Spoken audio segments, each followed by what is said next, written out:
And they're off.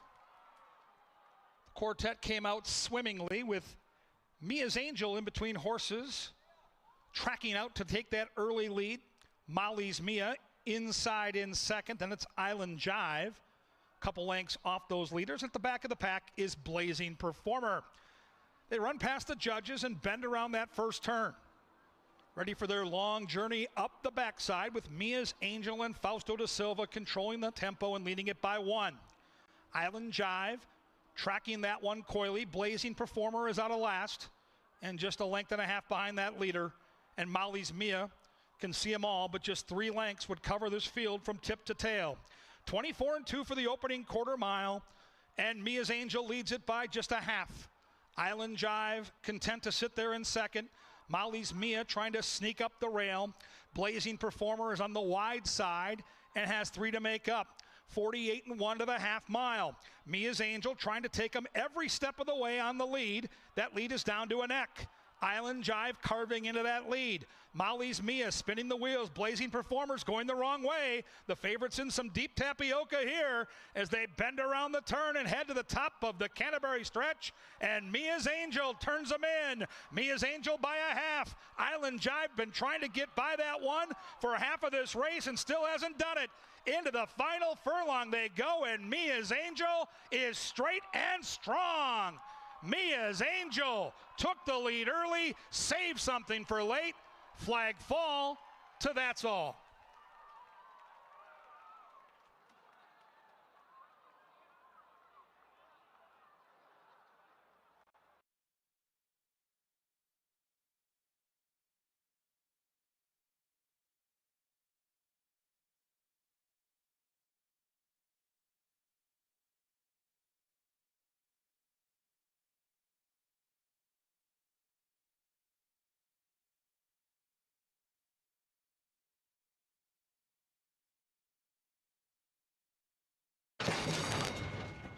And they're off.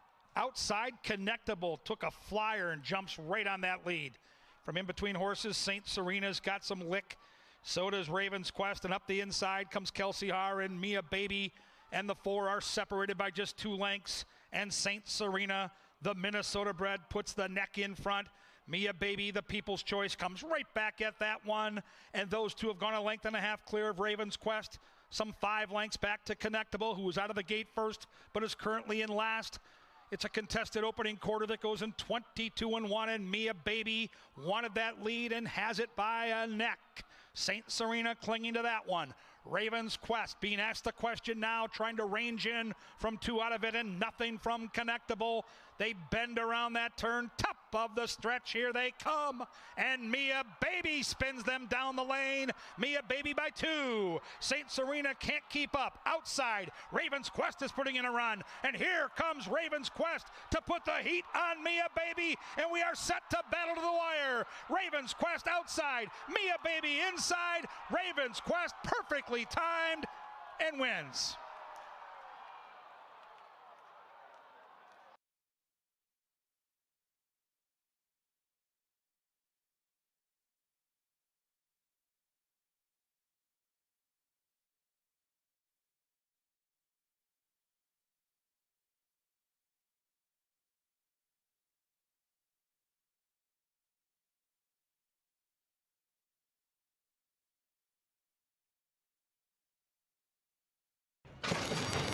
And they're off. The field came off to a beautiful dispatch, and the hot favorite jumps right out of the gate and gets right to the lead. The Black Strat leads it quickly by a length. Matt's Luck chasing that one from second. Then we come back a length and a half to Wodaton.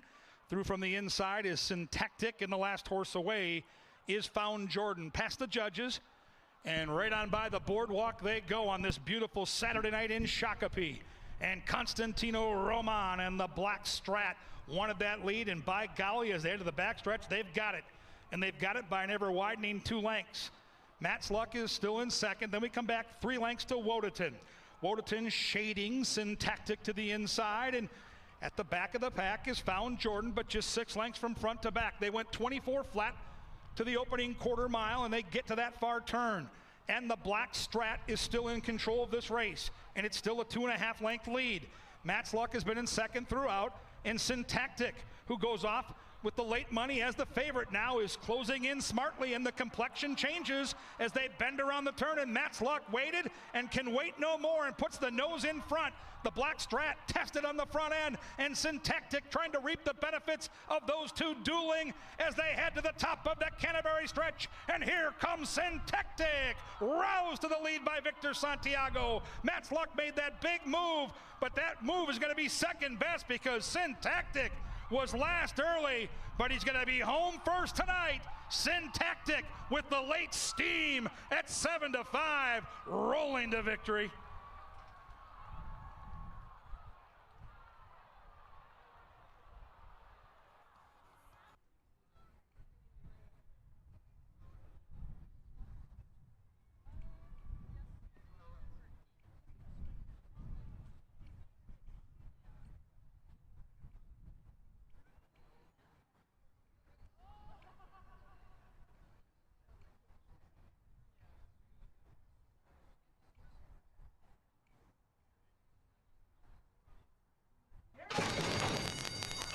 And they're off. Navarre first to show speed inside. Here comes Frosted Peach, and chances are also in that early vanguard. Perfect Gamble in among horses. Then we come back to Wiles. At the back of the pack is Crosstown Highway. These 2-year-olds speed up into that far turn with Frosted Peach in those pretty lime silks, leading it by a neck from Navarre. Chances are is poised to pounce, and then we come back to Perfect Gamble. Wiles is trying to unwind, and nothing yet from Crosstown Highway. Navarre has the lead, but for how long? Here comes Chances Are and Hizzy Hernandez, and Chances Are had all that extra energy loading the gate, but still has plenty. Here come race time. Chances Are from Navarre. Perfect Gamble in third. The rest have got work to do. Top of the Canterbury stretch, and Chances Are leads it, but Navarre is right back at her on the inside. Navarre on the inside. Chances Are on the outside. Perfect Gamble's closing. Final football field. A good one here with these 2-year-olds, and Chances Are trying to grind away. Navarre and Perfect Gamble. Perfect Gamble in time.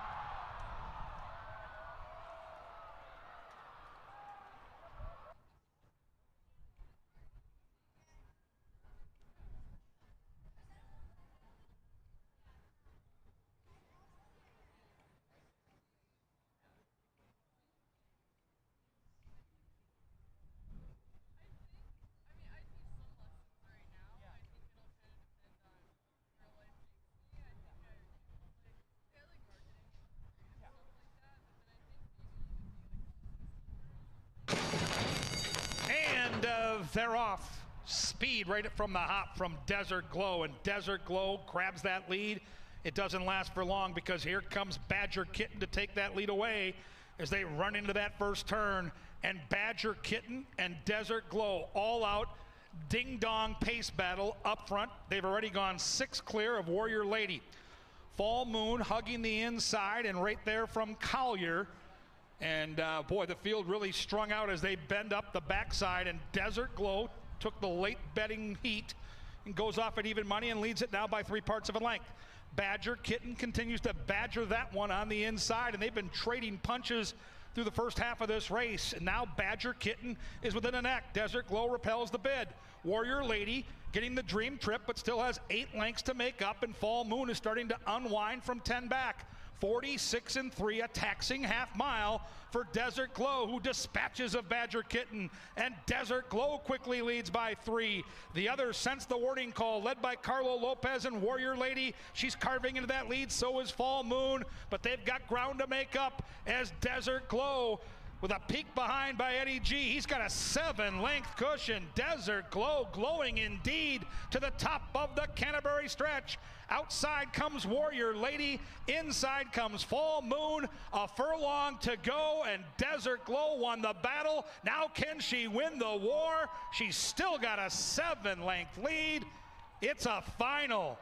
Desert Glow cruises home. Much the best in the 5th.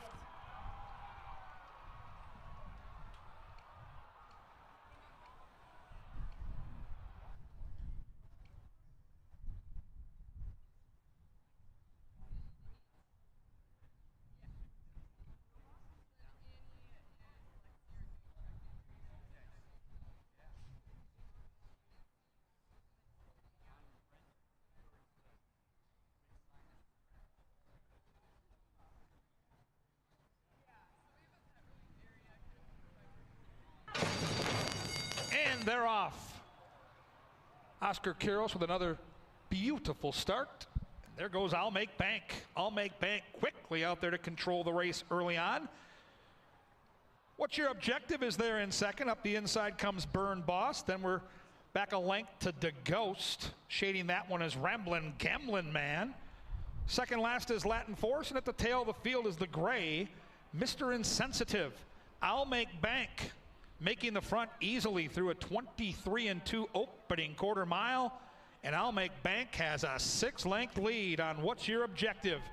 Who's in second? Burn Boss still hugging that rail. The Ghost is splitting horses decisively and now up into a joint second.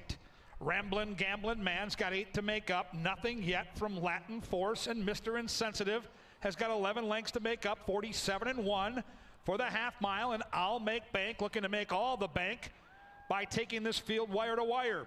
6-length lead. What's Your Objective? All out now, being pushed on by the queue to carve into that lead. The Ghost kind of spinning the wheels. Mr. Insensitive still got 10 to make up, shaded by Latin Force, and I'll Make Bank just cruises away and leads it by 5 at the top of the stretch. I'll Make Bank. I'll Make Bank, and Carlo Lopez drifting out but still in the lead. The Ghost is catching the eye inside. In between is What's Your Objective? Here comes the Ghost. I'll Make Bank braces for the challenge but is no match. I'll Make Bank gets the lead. A late run from Mr. Insensitive, but it's the Ghost to scare the field tonight.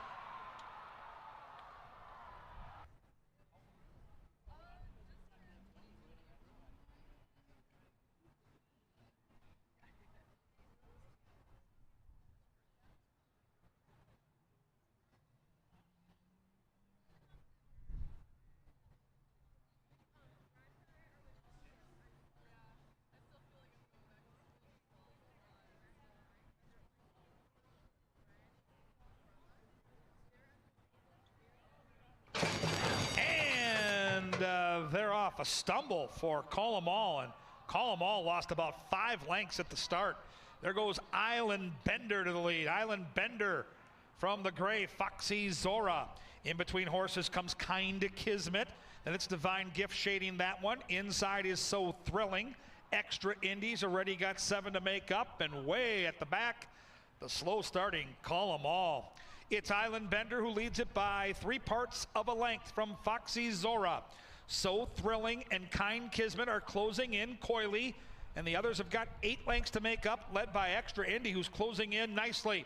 Island Bender leading it so far every step of the way. So Thrilling's looking for a way through. Foxy Zora kind of spinning the wheels, and Kind Kismet onto the outside, and down the stretch they come, and still Island Bender.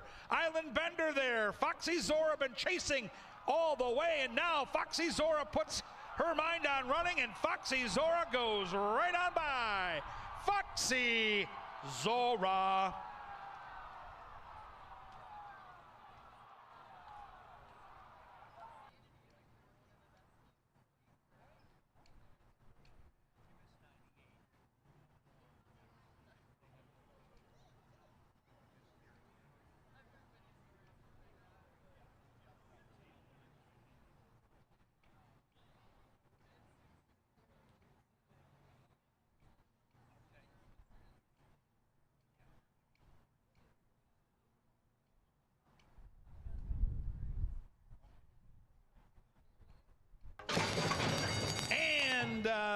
They're off.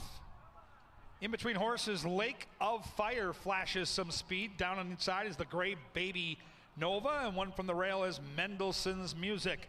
Outside comes A1B1, and then we come back to That's Too Much, Bob. At the tail of the field is Shooter's Bingo.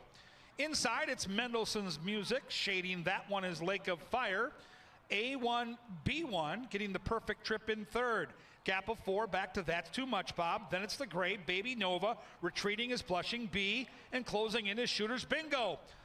A nice duel on the front end led by the favorite Mendelssohn's Music. Lake of Fire clings to that one. Nothing from A1B1, and closing in now comes Baby Nova. Top of the Canterbury stretch, and Lake of Fire wrestles away a short lead from Mendelssohn's Music. Baby Nova trying to close the gap. Final football field they come, and Lake of Fire and Kelsey have the lead. Lake of Fire drawing away and winning for the Mouse.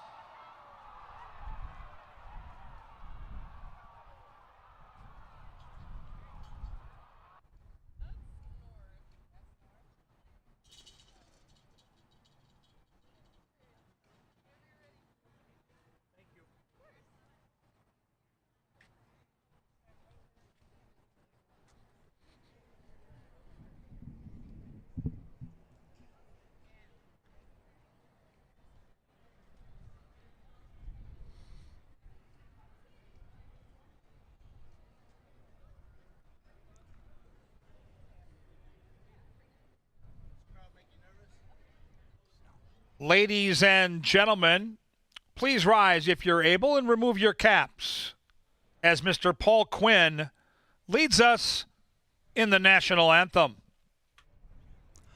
Oh, say, can you see by the dawn's early light what so proudly we hailed at the twilight's last gleaming, whose broad stripes and bright stars through the perilous fight o'er the ramparts we watched were so gallantly streaming.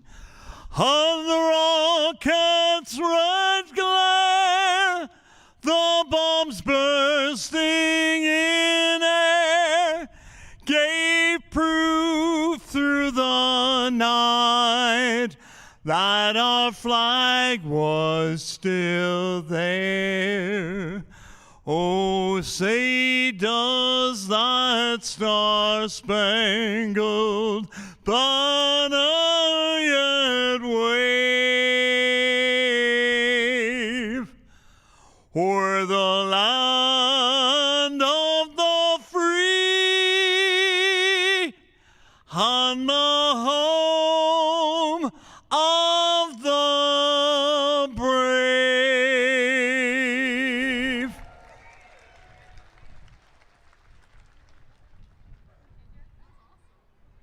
Welcome to racing from beautiful Canterbury Park here in Shakopee, Minnesota. We're under mostly cloudy skies. The main track is good, and the turf course is yielding. We are on the turf today at the park. If you'll get your programs handy, we'll cover the changes on this afternoon's 7-race program with the Thoroughbreds. Don't forget the Corgi dogs will run after race 3 and after race 5. Race 1 starts the early pick 4. There are no changes. Race 1, free and clear. Race number 2, take out the 7, Matoli Princess. Race 2, scratch 7. Race 3 starts our pick 5, 10% takeout in that pick 5, and races 3, 4, and 5 to start that pick 5 offer no changes. 3, 4, and 5, free and clear. Race number 6, scratch 7, Warp Ride, and 8, Schmooze. 7 and 8 are scratched out of race 6. And in the lucky last, race number 7, there are no changes. It's Pepsi Family Day. As per tradition, kids are welcome to run on the track after race 7, a couple of 50-yard dashes, a couple of heats, ages 7 and under, ages 8 and over. Corgis after the 3rd and 5th. Turf racing today at the park. Right now, though, we're going to head to the TV studio and get caught up on everything that is pertinent here at Canterbury. And nobody better than this duo, Angela Herman and Jeff Madej. Take it away. Hey, race fans. Welcome to Canterbury Park. Here we are inside the First Bet studio. I'm Jeff. This is Angela Herman. She's a third of the Steam Team. The Steam Team, Kevin Gorg, announcer Paul Allen, and racing analyst Angela Herman. They're here to shelter you from the parimutuel storms that might be out there. You're going to give out pick fives. You're going to give out winners. It's going to be a great time. People are going to love the Corgis, and they're going to cash some tickets. Corgis, 72 of them. Your thoughts? 72 little Corgis are going to take to the track. And remember, they are not for parimutuel wagering. They are for entertainment, and they are entertaining when they make those runs down the track. Now, we're going to run multiple heats after a couple of races. So if you want to catch those Corgis, you do have multiple opportunities. But there are going to be a lot of people here, and they're going to want that same spot that you are right up close to the action. So if you do want to see those dog races, make sure you're right on the rail and get there when those races are going to start.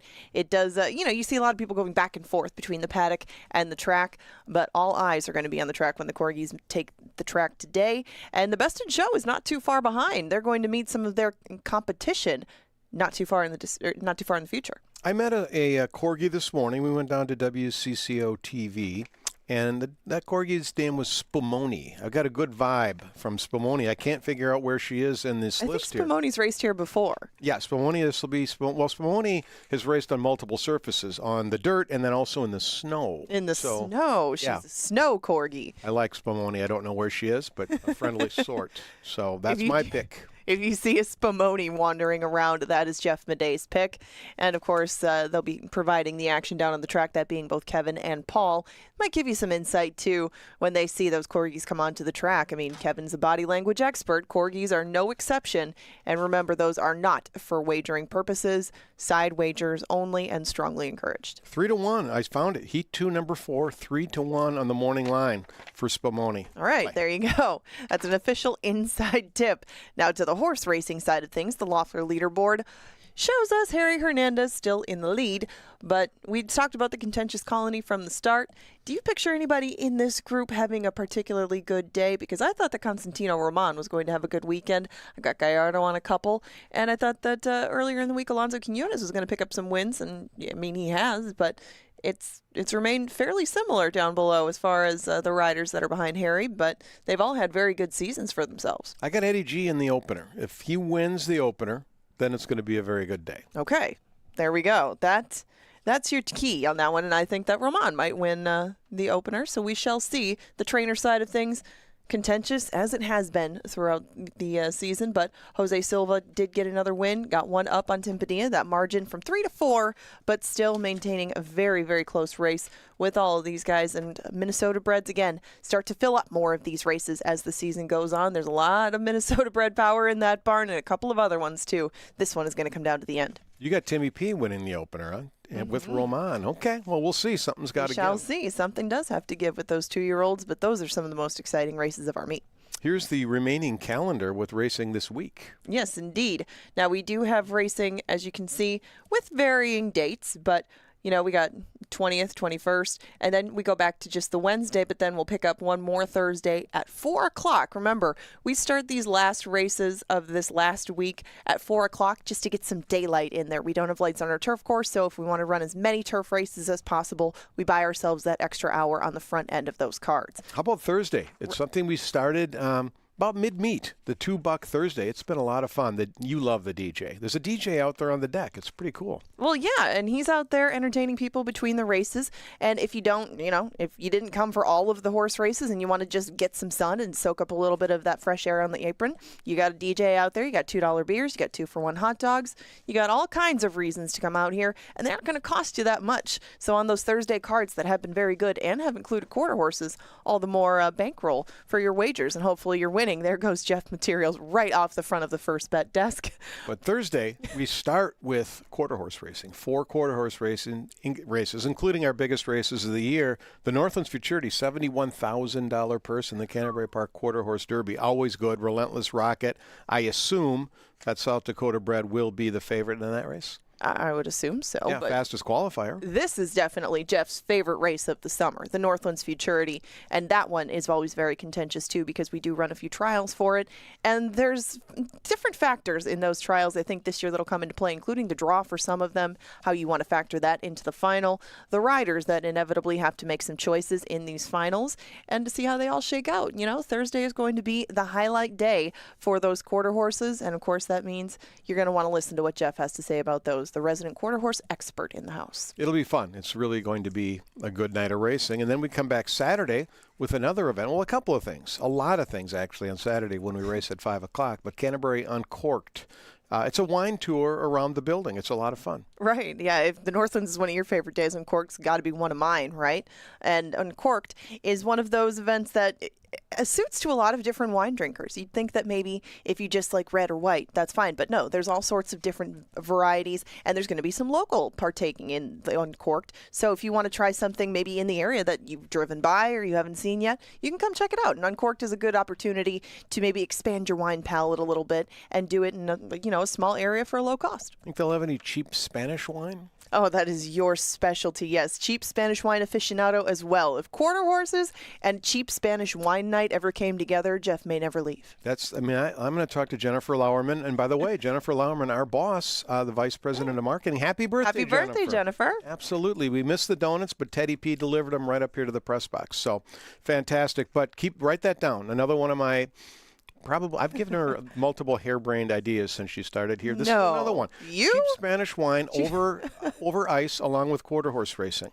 And it's a go. Dog Days of Summer, it's a handicapping contest. It's in its 29th year. All sorts of winners. I mean, the Oracle has won it. Steve Unowski has won the contest. That was back in I think year 2 or 3, Unowski won it when he was just a youngster. Oh, yeah.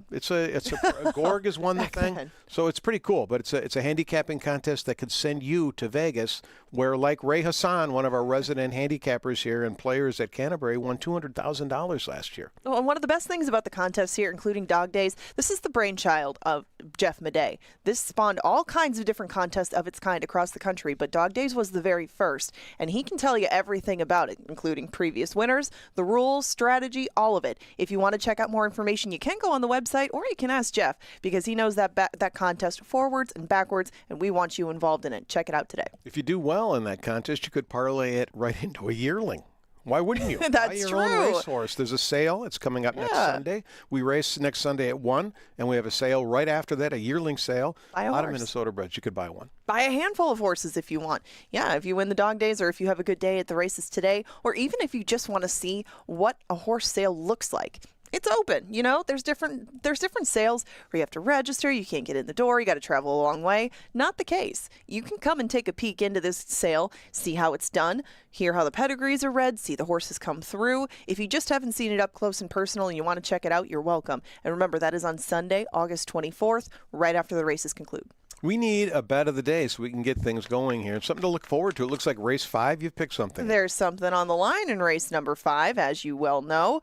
And we're going to talk a little bit more about this horse in the angle, but there could be a milestone win in race number 5 today. The 2 BL's Concerto is going to go a little bit further than he did last time, but I thought that he got enough conditioning out of his previous race going 7 furlongs on the front end. He might be able to take race 5 all the way on the front end. We're going to gamble that he can, and that he might be a little bit better price than the horse on the rail, because Score McCoy, I think, might end up the favorite, but these two should be pretty close in it. It's hard not to bet with your heart a little bit, and that's kind of what this is, but we're rooting for BL's Concerto to get 1,000 for Larry Donlin. That would be fun to see Mr. Donlin get his 1,000th win today on Corgi Day of all days. Of course, yeah. The pick 5. It's the last 5 races, so that means with 7 races, it starts in race 3. It's a 50-cent wager with a very low takeout that could pay a ton of money. Last night, it paid like $900 with no real monster prices in there. Exactly. Well, and that sequence doesn't pay as much other places because of the 10% takeout. What that means, we take less off the top. We take 10% of that pool. The rest of it goes to the winners. That could be you, and that's a 50-cent wager. You don't have to use just one horse in every race. You can use multiple horses. It'll cost a little bit more, but you can also calculate that out. Maybe put some money together with friends. And remember, that's a 10% takeout wager. That is the lowest in the country. If you've never tried to pick 5, it's not that tough. Just put it together a ticket. Starts in race number 3. You could walk out with a whole pile of cash. We're going to have a big crowd here. We thank you for being here. So what you're going to want to do is you're going to want to wager early. If you've got the app, the First Bet app, official app of Canterbury Park, you can bet there. Or just get to, do your handicapping, head to the window, make your bets.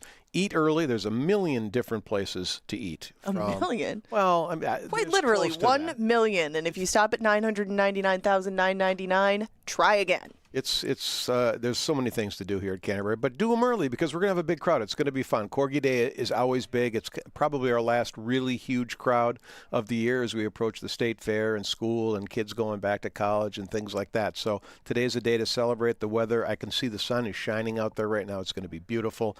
And you're going to want to start your day at the Paddock.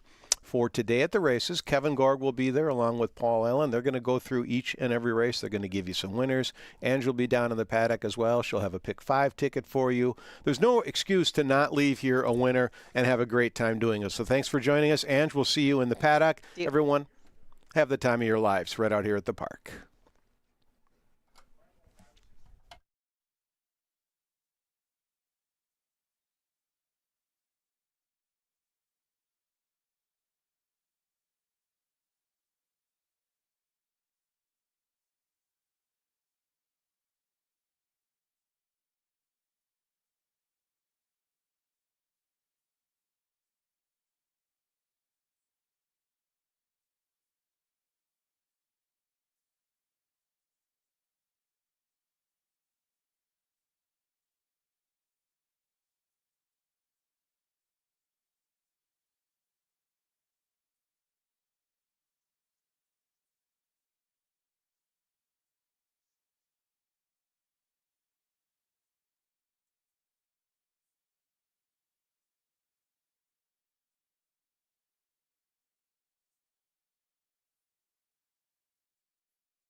Happy Sunday, everybody, and welcome to the races. Racing being at Canterbury Park with Kevin Gorg. I'm Paul Allen on behalf of our television department and the STEAM team. We welcome you to what is kind of a little bit of a steamy day here at Canterbury Park in Shakopee, Minnesota. We received a fair amount of rain, and it's been kind of a rainy spring summer here for those of you viewing from afar. And there was no turf racing yesterday, but we're going to hit the turf today. And 4 of the 7 are on the turf course. And why do we bring that up? Because the most bountiful payoffs and the biggest prices and the best opportunities to bet a little and make a lot have been on the Canterbury turf course all season. So we have 4 of those for you today. Now here's the question for the analysts and your spotty. The turf has come up yielding. All right, which means I'm not saying I was surprised we're racing on it. I'm not, but yielding means that it's wet. How does one handle a yielding turf course, Mr. Spotty? Great question, PA. I think for me, when I handicap a yielding turf, I try to find past performances of horses that have tried a yielding turf course. And I would say 9 of every 10 races that are run, at least on our turf course, are firm. So it's a little more difficult to find those. Horses with experience and success on yielding turf get moved way up in the equation. Although, I'll be honest, with the sun starting to peek out, it's been breezy all morning. I feel like the turf course, as the day progresses, is going to start to dry out. So I'm not going to micromanage that or overanalyze that too much. I still want to take the horses that are in the best form right now. And this is the time of the year where I don't care if it's dirt or turf.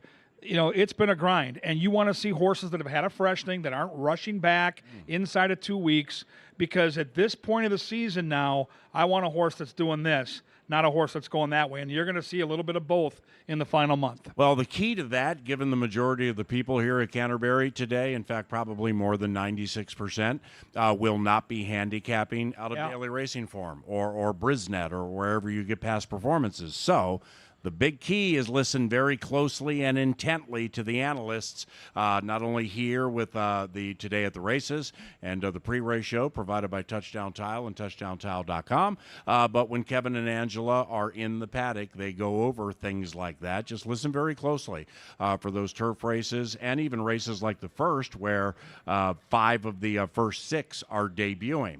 Now, in closing, Jeff Madej and Angela mentioned it in the fluff. It's very important today because we will have a large crowd. It's the First Bet app. Huge tout right here. here. I mean, if you're just going to be here today and then you're not coming like the rest of the summer, well, that's fine, because you can delete the app and you can cash out and hopefully cash out and things like that. But lines are going to be longer today for wagering and food. So make your wagers, if you're not going to use the First Bet app, make your wagers as far in advance as possible for Canterbury Park races. Now we get to the First Bet app. That's key today because you avoid those lines. What do? All you have to do is stop by the information center on first level adjacent to the paddock, or up on third level adjacent to the tellers, and have them help you sign up and download the First Bet app. It's no different than any other app on your phone, like Venmo. Think of it like a horse racing Venmo account. While you're on the property, you can put money in and you can bet on all of our races. And then at the end of the day, you can take that money and put it right back in your account without ever having to stand in a line. And it's important today because it's already crowded and we're not even close to race time. You're going to see people filtering in here for the next 2 hours. The lines are going to be long. Either download the app or right now, be a little progressive, put that pick 5 together now, make that play early so you're not sweating it. The worst thing that could happen is you could be right today on the pick 5 and not get that ticket in. Ooh, would that be a bad beat? Woo. Okay, so the First Bet app, the information centers, T-Pop over here on a level number 1 or up on the 3rd floor. Find the information center, sign up, and say you put $100 in, turn that into $500-600, and you know you're not coming the rest of the season, then you cash out and then arrange for the payment, however that works, and delete the app if you want. But that could be very, very key today. For sure. That's how it works, right? Like, I want to cash out, and I don't know how cash out. Deposit rate in your bank, and off you go. There you go. First Bet app. It'll be key with those lines today. Now, the first race, see, this is a great way to start it. We have 2-year-olds. 5 of the 6 have never run races, so they're debuting. Number 3, Run Your Mouth, who probably will go favored here. This one has experience. That's Kevin's top pick. When you're handicapping these races, not being here in the morning, timing workouts, or talking to a lot of trainers and jockeys trying to get steam, maybe you do that too. How much does that matter to you? A 2-year-old with experience compared to firsters? Oh, it's huge. I mean, it's a learning experience for these horses race by race. Not only has Run Your Mouth raced already, but in all 3 of her starts, she's faced the boys. Now she's back in with the girls, just the fillies. And I got to give Canterbury Park, I don't know who makes this call. Maybe it's Amber Carlisle. Maybe it's somebody else in the racing office. If you're going to card races where 5 of the 6 haven't raced, I love that they're doing this on the front end of a pick 4 or pick 5. It happened last night, first leg of the pick 5. It is such a help to the gamblers to be able to see the horses and see the odds in a blank race. A blank race is a race full of horses debuting. So kudos that we're running a 2-year-old race on the front end of this card. If we're going to play the pick 4 now, we can see the betting board and we can see the horses. So initially I got the race 3, 4, 6, and 1. If I'm looking for a goofball or a long shot here, it's the 1 or the 6. LaCline Barn is firing fresh. They won the nightcap. Kelsey had 2 wins yesterday. Do not sleep on the 1. But to me, the 3 is the most likely winner. I'm not going to sleep on the 1. I'm going to take Grace's Free first. I'm going to pick it 1-6-2. And Kevin's right about Team Klein. And Robert's a wonderful, wonderful horseman. I mean, we could get in the weeds with a lot of this stuff, but it really goes down to opportunity and like who your owners are, and for riders how much they get to ride, and for whom, and stuff like that. So sometimes people will look at percentages and they'll kind of throw a blanket over somebody as to whether they're bad or good. That's not necessarily the case. Bob Klein's an elite horseman. Now with Grace is Free, Kevin Gorg taught me and all of us something very valuable at Canterbury College within the last 15 years. You look at these workouts, okay, for Grace is Free, and the times of the works are really fast. In fact, a couple of them are best of the morning for the distance. But like Kevin taught us a decade and a half ago, Paul, time only matters in prison. It's the workout pattern that matters most. It does. So then I look at the pattern, and I see, because horses are creatures of habit, July 8th, come back 7 days later, come back 7 days later and work, come back 9 days later or 8 days later and work, then you work August 8th, and then you race 9 days later on the 17th. That's a wonderful pattern with fast works and good breeding and reliable connections. Good enough for me. I'm going to try 1, 6, and 2 here. See you, Moosey. Good luck with Grace is Free. Lake of Fire into Grace of Free. That's beautiful. Grace is Free. Race number 2. Scratch number 7, Matoli Princess. The main track is good. The turf course is yielding. And we'll get a crack and we'll get a peek here at how this thing's going to play with this one. We have 6 battling here. I go 3, 2, 4. Kevin likes 2. Maria Rosa de la Cerda con Erica Murray. Yeah, I'm always cheering for Erica. She's been a great help to us in the television department this year. Excellent rider. Probably doesn't get the same level of mounts as some of her counterparts. But when she gets a live horse, she's going to give it every chance to win. And I think the 2 horse in race 2 has got the right running style, the right post. I wrote down Now or Never a couple nights ago when I was diving into these races. I think it's the 2, 3, or 4 somewhere. And for me, the 2 makes the most sense because the move she made last time around that far turn normally wins races at Canterbury. Island Jive was feeling good. Came back and ran pretty good last night as well. Right. So I'm going to stick with the 2 here, 2, 4, and 3. Yeah, it's 3, 2, 4 for me. I'm in on the same horses. Aunt Gwen's second off the layoff for Team Davey Miller and Slow Roll Stables. I think this one's going to get a lot better today, so that's kind of the wild card in here for me. But I ended up with Midnight Joy, and it has a lot to do with what Kevin said. Is like, how much have they been running of late? How fresh are they? The 2, 4th time since last September. The Midnight Joy, number 3, 3rd time since last September. So these horses are in wonderful, wonderful spots. Aunt Gwen's second off a layoff. But with Midnight Joy, the turf is still relatively new to her. They sprinted her on the turf, then they stretched her out to a mile, and I think this 3rd time's going to click with her, because I just don't think that this group is like strong enough where you can plug something in and be like, absolutely, this is what this horse is supposed to do and will do. So I'm not looking to get the favorite here. Might get the favorite, but I'm going to take a 3, 2, 4, Midnight Joy on top. To the 3rd race, and race number 3 begins that aforementioned pick 5. It's only a 50-cent investment, and it goes over the final 5 races at Canterbury. What did the pick 5 pay last night? Just under $900, and there was no long shots. Yeah, so that's the bit. Is unbelievable. If you use 1 horse in each race, the whole thing costs 50 cents. But if you use like 3 horses in this race, then 1, 1, 1, then 2, then 2, just multiply it and then cut it in half. For the 50-cent wager. Get a group together and play it. It is so by far the best bet at Canterbury Park, and a lot of people are going to fire at it today, so the purses are going to be, the handle's going to be good on it. And whether you're using just programs or jockeys' names or handicapping or whatever, play that pick 5 because that's how you take a little and you make a lot. Race number 3, we're on the main track. What are you going to do? Man, I was torn here, PA. You know how much I love North Arm Bay. It's one of my very favorite horses at the track, and he's kind of got that in and out pattern going right now, and he's good enough to win this race. But Mount Zaire caught my eye, and I'm going to stick with Mount Zaire. Again, the layoff to me fits. It's the perfect time to come back. Ran on July the 30th, basically 3 weeks off. Good pattern, good numbers on our main track. North Arm Bay, to me, is fresh. Last time out had to race on a week's rest, and it did not go well. We're rested up and ready to go now. Bethke's horses, a lot like Bobby Klein, under the radar, running and looking so good right now. So I think it's the 5 or the 6. I go 5, 6, and 1. And I go 6-5-1. North Arm Bay, when Kevin says in and out pattern, that means runs a super bang-up race. Then the next time at 7-1, hey, what happened? Then the next time probably will be better. I think that's today. And I like North Arm Bay at this distance on this track with an outside post and a rider who's winning a bunch of races.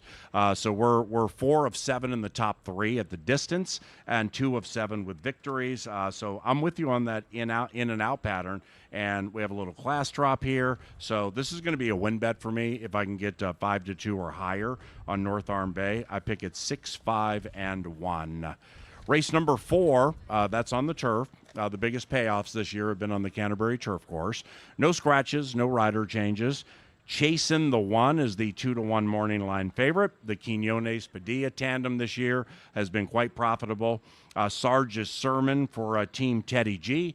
This one knows how to win on this turf course. Going to be a big price, too. It's a wild card in this race. Kevin ends up with number 1, Stability, who could be 4, 5, 6-1. And with one of the better turf riders we have here, is this thing just wide open? It's a great betting race. Race 4 is a really, really good betting race. I saw a lot of speed here. I know Chasing the 1 likely gets the lead. I think Angel's Magic and Hidden Profit, the 2 and 3, are going to make that favorite likely work for that early lead, which tells me someone's going to sit off and pounce, and nobody better than Jermaine Bridgman. You referenced it. This guy is so good at working out a trip on the turf, inside post, on the stretch out. Espinosa's barn won a race last night. It all adds up, and this horse is going to get lost in the betting. I mean, I'm telling you, this horse says 5-1 morning line. I would not be surprised if it was closer to 7 or 8-1. I'm going to go 1, 6, and 2. The 7, Revax horse, Rocket Wrench. I mean, this is another wild card in the race because the horse caught a muddy track last time, had a right to not like Hated it. Right, and ran poorly. Before that, between horses, which is an uncomfortable And spot. against Mr. Muldoon, who'd be 3-5 in this bunch. Holy cow, great point. And by the way, 2 horses in that race came back to win. And the race where Rocket Wrench got this horse, the horse won. And the horse it beat came back and won. So this is a great spot for Pacific Theater. Definitely using this one in my pick 5. But I pick it 3-2-5. And the logic with 3 Hidden Profit simply is this. And it's tried and true over the years, but recently former Hall of Fame jockey Nick Goodwin, he's now a trainer. And he and rider Betty Jo Williams, they just started like every horse was firing, either winning, running first, or a really good second or third. Well, that's the same case for trainer Michaela Ivy Wright, where they're all just firing right now. So that barn is live, and this one comes off a live race. And I think when people are looking for horses that are descending, like dropping in class a little, or looking for the right spot that way, I'm going to take one who's sharp and hot and heading up a level. So I'm going to try Hidden Profit here, go 3-2-5, maybe sit off the pace a little bit, DBL, get the money. Race number 5. Basically, the only way to lay this out, and Kevin and I have picked the same horse, this has to be it. I mean, this just has to be it. Number 2, BL's Concerto, trained by Larry Donlin. That's one of our favorite trainers in the history of Canterbury Downs and Park. He's had 999 training victories, it feels like, for a year. And he keeps getting close and can't get over the hump. Kevin and I think this is victory 1,000 for Donlin today. 2-5-1. Why do you like the 2? Well, I was, again, torn between a couple horses. Score McCoy, to me, is the safest play in the race. If you're going to look at a horse that's most likely to win, it's probably the 1. But you're relying on a horse that's going to have to be 8, 10, 12 lengths back to make the perfect trip work out at the right time. Big closer. And I just thought BL's Concerto has a pace advantage. G-Rod can put this horse in the race, but he doesn't need the lead. This horse can sit just off if he has to. And with other speed outside, specifically the 5 and 6, he might have to do that, but he also is going to be able to get to the rail and save every inch of ground. It's time for Larry Donlin to win 1,000, one of the nicest guys on the backside. I go 2, 1, and 4. I mean, we got a sign. It's going to be a great moment after the 5th when this happens. Then we get into the Corgis. I mean, that part of the day is unbelievable. It's the best. Race number 6, scratch 7 and 8. Scratch 7 and 8 with race 6. This is a terrific turf race. We still have 8 battling. One of Kevin's all-time favorite horses is in the race. Number 10, Happy Hour Bobby. Picks him every other time. Just kidding. 2-9-4 for me. I go Pat's Paddock pick, but If St. Pio won, I ain't surprised. Kevin cashed on St. Charles a couple of starts ago very nicely and sniffed it out beautifully with the handicapping. Of course, I came in last time and the horse lost. Of course, I'm off this time, which means the horse will win. I pick at 294 here. Pat's Paddock pick for me is a trip horse because I think this horse is going to have the ability to sit slightly off the pace, but going to have to gun out of the gate from the inside. I like Constantino Roman on the turf, too. Why do you like the 4? Well, there's a lot of reasons to like the 4, and if you're going to bet one race today and go price shopping, this is the race. Without a doubt, race 6 has the best potential for the biggest payout today, and it's not close. Awesome betting race. I saw a ton of speed. Lucky Smile flies out of the gate. St. Pio flies out of the gate, and so does Happy Hour Bobby. Someone's going to reap the benefits, and I kind of felt like St. Charles is the horse that can sit off and make a move. I'm going to diagram some of the ins and outs of why I like this horse in my power play video after the Paddock preview for race 3, but I really think this is such a fun race. I'm including in my pick 5 ticket these horses, 4, 2, 5, 3, and 9. In that order of my preference, 4, 2, 5, 3, and 9. Best betting race on the card. And see, that's the race where he's using 5 horses. So when you're playing 5-ish, when you're playing the pick 5, you can't. Nobody's using 5 every race. 5 times 5 times 5 times 5 times 5, cut it in half. Too big much. Deal. That's still a lot, even if you get people together. But that's the key. Where in some races you use 1 or 2 horses. All right, well you got to be right. But then when you get to that race, say the penultimate race 6, and you got 5 of them, and the right one hits like 6, 7, 8 to 1 or something like that, that's when your $24, $48 investment, whatever it is, boom. Now all of a sudden you're sweating $2-3 grand, if you can get that last race. I love your approach to this. And the last race obviously is key to close pick 3, pick 4, and or pick 5. We close on the turf. No scratches, no rider changes. I fell into number 4, Juan Colorado. I struggled with this race. Giano can win, number 6 in my estimation, without equal, with those connections, and Harry sticking around to ride this one at the end. That's very intriguing to me. End of the equation. Juan Colorado, leading trainer, in circle, victory in hand. So we talked about the pick 5. I'm going with 3 horses, with 3 horses, with 2 horses, with 5 horses, and it comes down to this. Go ahead. It's a $45 ticket, and I am singling the 6 on the back end, Giano. Come on, Rocket Horse has Wrench. faced better horses. The horse has natural speed. The horse is legged up for Fuentes, and the cue, to me, fits the horse like a glove. I love number 6, Giano, my pick 5 single. I go 6, 4, and 5. Play that pick 5 today. It begins with race number 3. Once again, consider the first bet app because of the lines today. Otherwise, be patient with your fellow patron. The dog races, Corgis, are after 3 and 5, so get down by the winner's circle for that. We think you'll love it. And for Kevin Gorg, I'm Paul Allen. Thank you for coming out to Pepsi Family Day, and have a good time.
Ladies and gentlemen, racing this Sunday at Canterbury Park is provided in part by Pepsi, and it's Pepsi Family Day.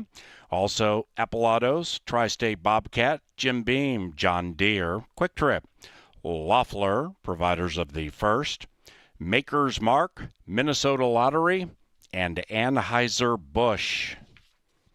We welcome our featured groups to this Sunday at CBY.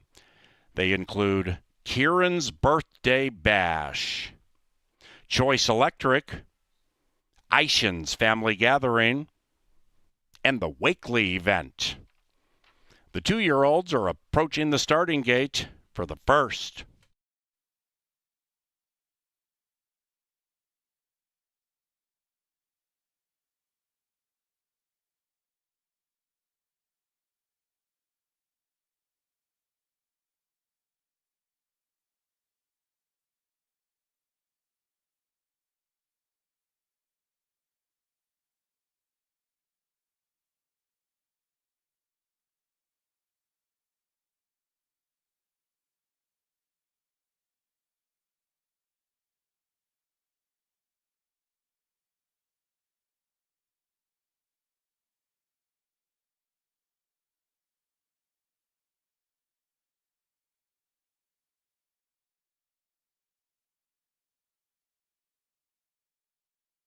Arriving at the starting gate, it's a race time. Into the gate for the first of 7 at Canterbury. This royal breed known as the Corgi dog races following the 3rd and 5th. Corgi races following races 3 and 5. Run Your Mouth, the only one in the race with racing experience, has gone in, joined by She Believes, Somerset Mia. We have 5 debuting and 1 with experience. Molly's Dancer, the final 2-year-old. Here come the baby girls. And they're racing. 1 and 4, both debuting off 2 steps slowly. Meanwhile, BFT rigged up as that gray firster on the inside with speed. Run Your Mouth, the one with experience with speed and leading it by an inch. Grace is Free.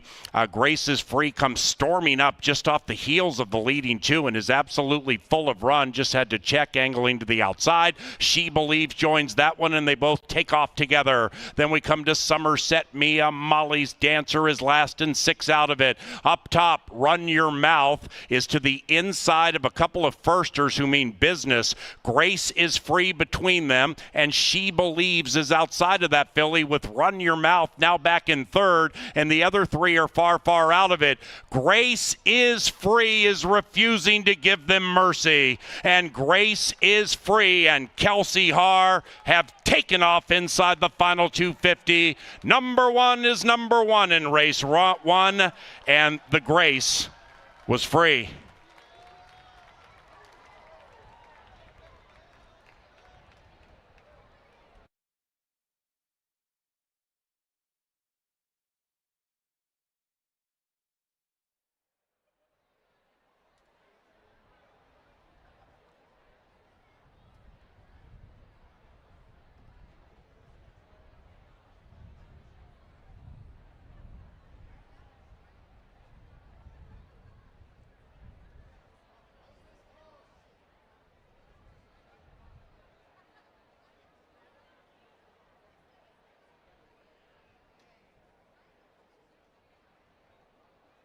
Number 1, Grace is Free, first.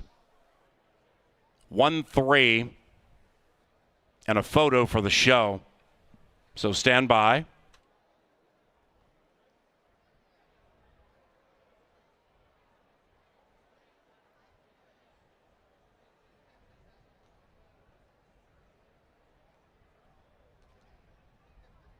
The numbers 1, 3, 4, 5.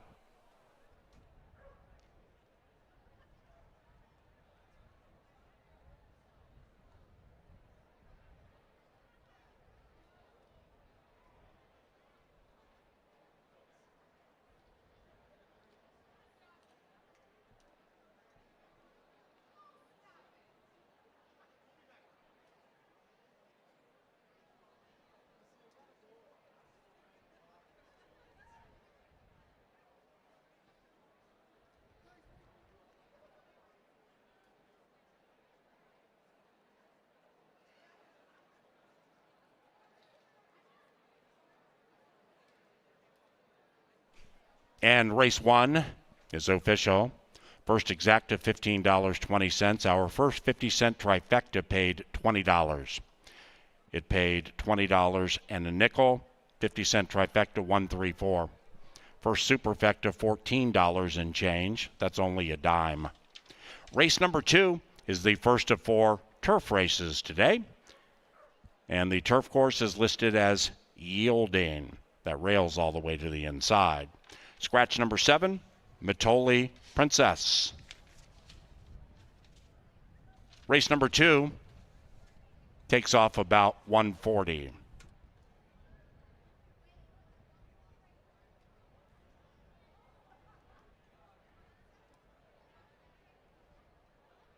The second race at Canterbury Park, provided by Appellados. That's our official vehicle supplier. And Comcast Xfinity. Learn more at xfinitymobile.com.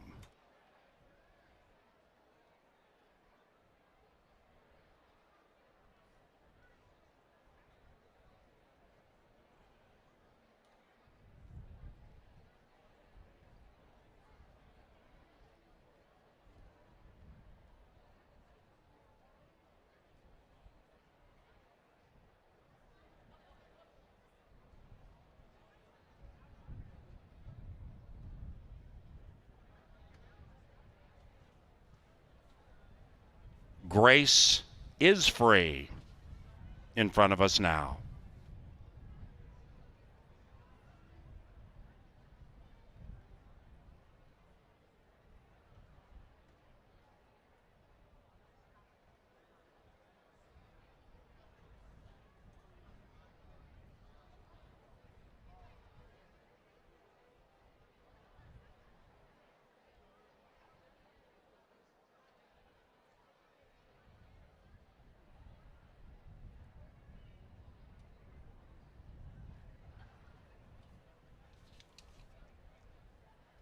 And here comes the victorious Grace is Free and Kelsey Haar.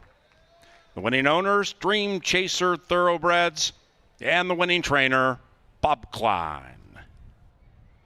Behold the Grace.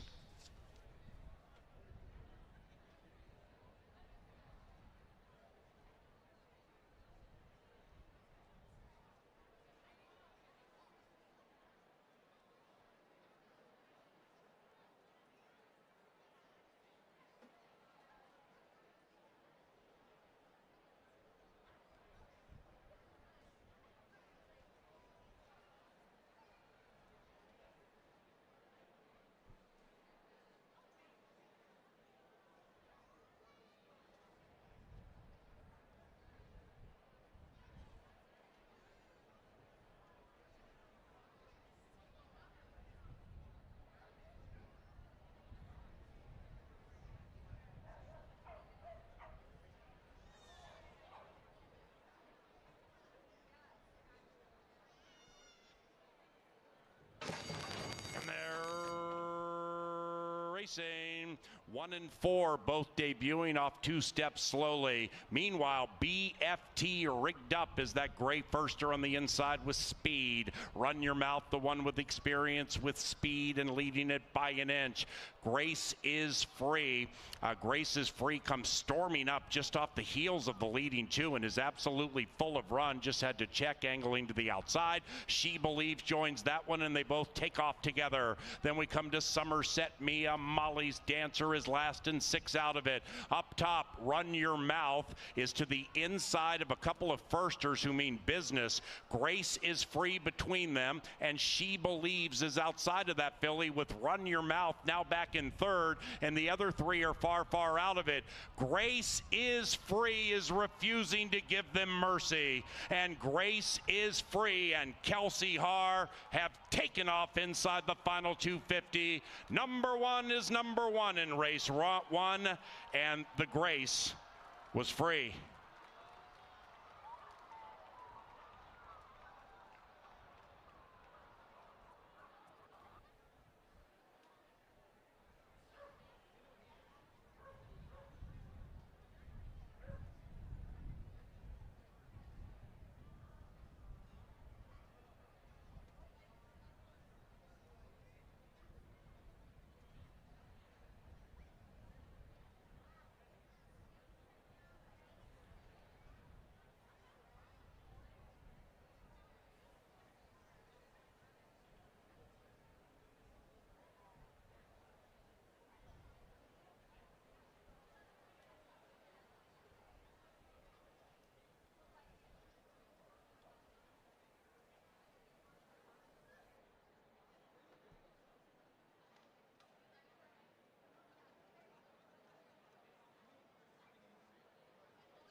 All right, welcome out to the paddock. We get set for race number 2, a mild upset to start the Sunday. Kelsey Haar, red hot in the saddle, and boy, her trainer Bobby Klein doing great things at Canterbury with small numbers, just winning for size. Kelsey's 4th win on the race week. That leads all jockeys in that category. And you can see it's a very robust crowd here at Canterbury today on track. Corgi dogs will run after races 3 and 5. The lines are going to be long. Put on your patient hat, be good to each other, and if you want to save a little time betting, do yourself a favor. Stop by the info center on the main level or up on the clubhouse level and download the First Bet app. It's a lot like Venmo for horse racing. You can put money in while you're on our property. You can bet from your phone all day long and never wait in a line. Bet like the pros upstairs in the press box. Try the First Bet app. We'll try to find you a winner here in race 2. It's Minnesota bred maidens, so local horses that have never won a race. Maidens is the word that tips you off to the fact that they're looking for their first win. Strange and crazy things can happen, but it's a smaller field, and it looks to me like it's going to be a fairly formful race, at least on paper. But let's take a look at each horse one by one, starting with this gal. Her name is Honeycrisp, and we're getting close to the fall, which is a great Honeycrisp season here in this part of the country. Mike Beeler, the conditioner, one of our very best. Vergara, the pilot. She comes in off a nice third. The tough part for me is she's had 14 tries, and that's a lot of chances to get that first win. Her speed figures are on par with most of these. She draws the advantageous inside post, and right now she's a fair price. She's nearly 5-1 up on the board. I like the 2-horse here, Maria Della Cerda, and boy, she looks good down here, too. I like the impression I'm getting in the walking ring. You see the ears up north and south, a little bouncy to the step, a little dappling on the hindquarters. I loved the effort last time out. This is the other Mike Beeler horse, and I'm always cheering for my girl in the saddle. She's Erica Murray, and she's fantastic. Made a bold move, got beat by Island Jive, who was just better on that day. If she runs the same race she ran last time, I think she wins. And it looks to me like a horse that's sitting on a big effort. We'll see if Beeler can get the deuce home at 2-1. People's choice is the 3, Midnight Joy. You got our top jockey, Harry Hernandez. I want to publicly thank Double H for the time he spent yesterday on his off day talking to the crowd at Tacos and Tequilas, and then coming down and joining both Jeff Madej and Angela Herman in the paddock to do a preview. Harry is so engaging. He's got that unbelievable smile, and by the way, he's one of the most talented jockeys in the country. He's got the speed. He's got Midnight Joy. If you want to greet the cashier, you better catch number 3 with Double H. Number 4 is Aunt Gwen's. G-Rod gets the call for David Miller. Big fan of David Miller and the way he trains his horses. Just an excellent horseman. And Aunt Gwen's got the bloodlines to be something nice. They spent $27,000 on her. She's second off the layoff. I think she's going to run a big race. I've got her second, and if she stays at 6-1, that to me is the value on the tote board right now. Number 5 is Coquelina, the other David Miller horse. Leslie Mowing gets the call. Her form cycle tells me that she's probably a little off right now, but there is speed in the race. She's likely going to be off of it. We'll see if she can pick them up and lay them down when they turn down the Canterbury stretch. Outside horse is Grace Alace. Eddie G gets the call here for Troy Bethke. 0 for 23 is pesky. There's no way around it. But if you go back a couple of starts, those Beyer speed figures, the 43 and the 38 that she garnered, are good enough to put her in contention here. She also makes a decent impression in the paddock. A 6-pack of Minnesota-bred girls. They're on this yielding turf course, and we're ready for battle. They'll be at the gate in around 8, and then they're gonna get it on.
Canterbury Park bugler, Lynn Diker. Happy Sunday, Lynn.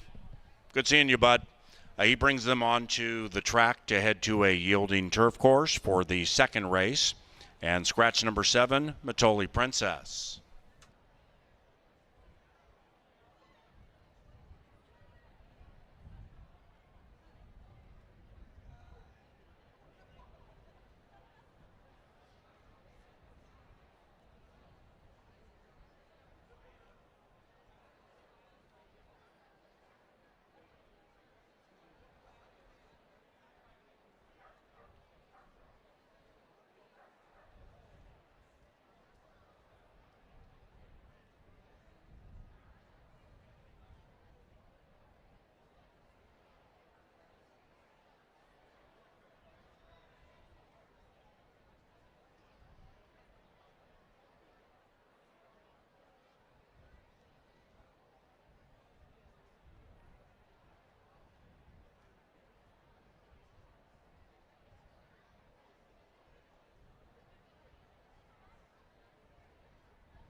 All righty, ladies and gentlemen, take a peek at the big screen in the infield or TV monitors.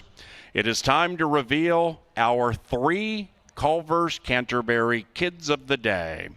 If you win, free kids meals from Culver's across the street. And there's our first winner. Congratulations. Head to the gift shop to claim your voucher. Congratulations. Now we spin the wheel of children. And the second winner is that little buddy. And the Corgi. Gift shop, congratulations. And number 3 for the Culver's Canterbury Kids of the Day is that guy. Thank you, Culver's. And thank you very much, parents.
The horses are approaching the starting gate.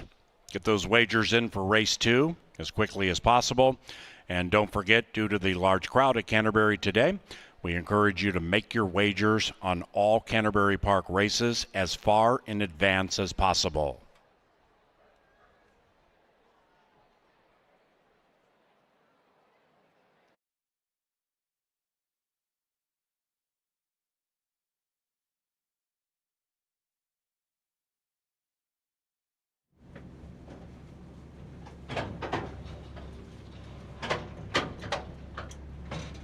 It is now post time.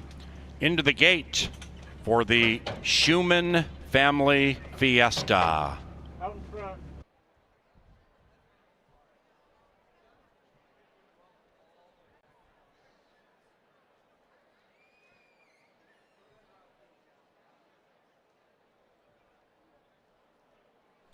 Ladies and gentlemen, number 4, Aunt Gwen's, has been scratched. Scratch number 4, Aunt Gwen's. Refunds available for Win Play Show, Exacta Trifecta, Superfecta, and Daily Double wagers involving number 4, Aunt Gwen's. If you had Grace's Free, the winner of race 1, to Aunt Gwen's in a double, you will receive a consolation payoff. Also with that first pick 4 and this pick 3, if you included number 4, Aunt Gwen's, you will receive the starting favorite. So number 4, Aunt Gwen's, is a late scratch. Once they reorganize the numbers atop the front of the starting gate and get everything squared away behind the gate, they'll take off with race number 2.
And once again, with that late scratch of number 4, Aunt Gwen's, if you have a refund for a wager on number 4, Aunt Gwen's, you can get that right now. And you can re-wager on race 2, but you better hurry. You see the 5 spinning about behind the gate. They'll be heading into it momentarily. So if you'd like to get your refund for number 4, Aunt Gwen's, and re-wager, you can do it right now, but you better hustle.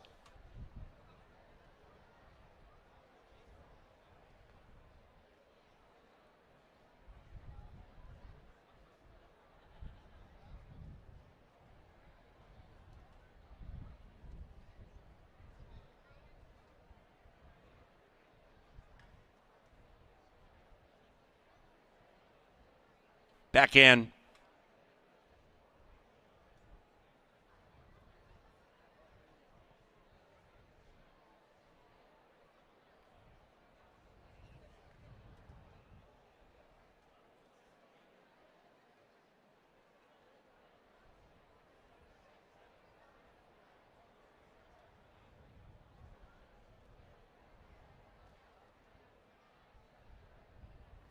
Honey Crisp, Maria Rosa de la Cerda.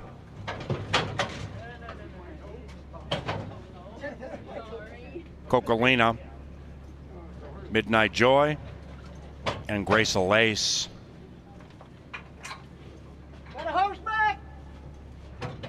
Turf time, take 2. And they're racing. Excellent commencing for all.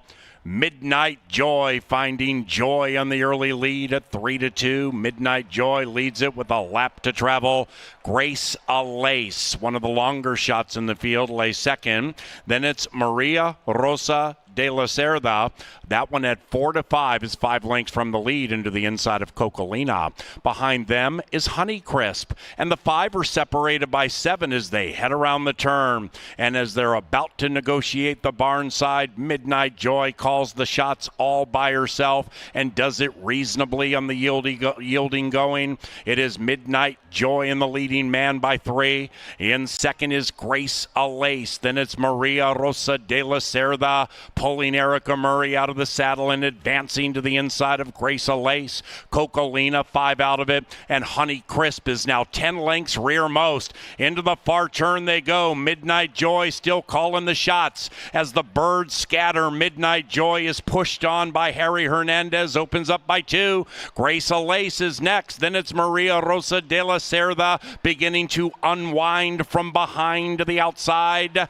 Cocolina 7 from the lead, and Honeycrisp still is last, and Midnight Joy still is first. Midnight Joy still clear. Midnight Joy jumping around a bit with a 3-length lead. Then it's Maria Rosa de la Cerda and Grace Lace to the inside. Midnight Joy wire to wire on her mind, and the sun has set on the other 4. Midnight Joy prevails.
Number 3, Midnight Joy ran first. Second, 2, Maria Rosa de la Cerda. Third, 1, Honeycrisp. And fourth, 6, Grace Lace. Numbers unofficial. Hold them all.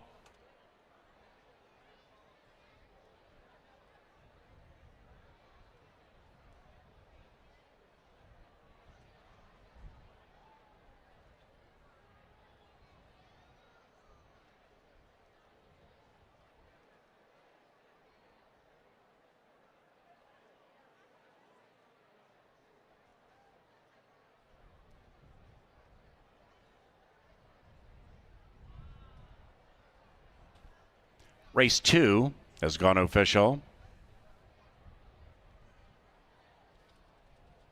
Once again, there's a consolation double available for those who had a double tickets, alive to number 4 on Gwen's. And Midnight Joy, despite 3-2, was the second win wagering choice in race number 2. The third takes us back to a fast main track. Pick 5 wagering for just 50 cents on the final 5 live races. The third race is 22 minutes from now. Following race number 3, our first trio of Corgi dog races. That's after race number 3 on the dirt track.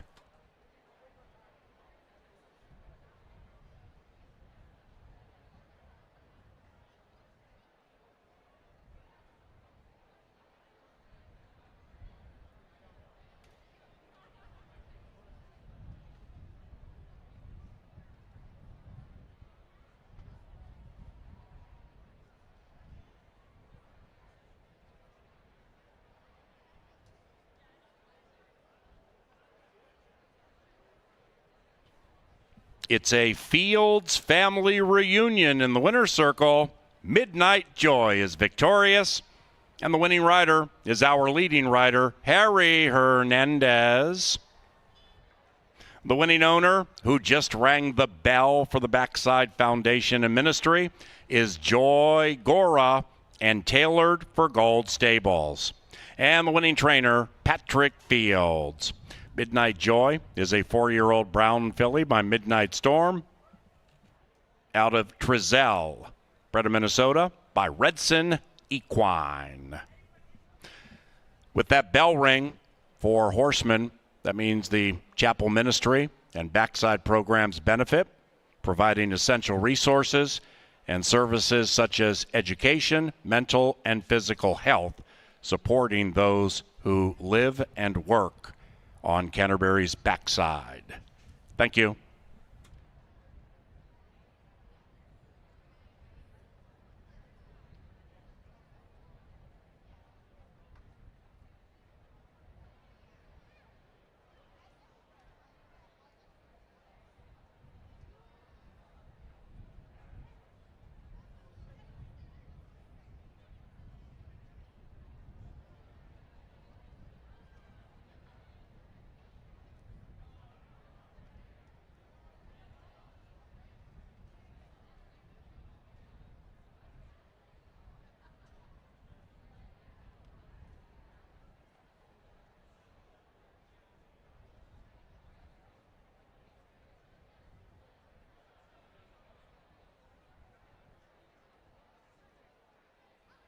And they're racing.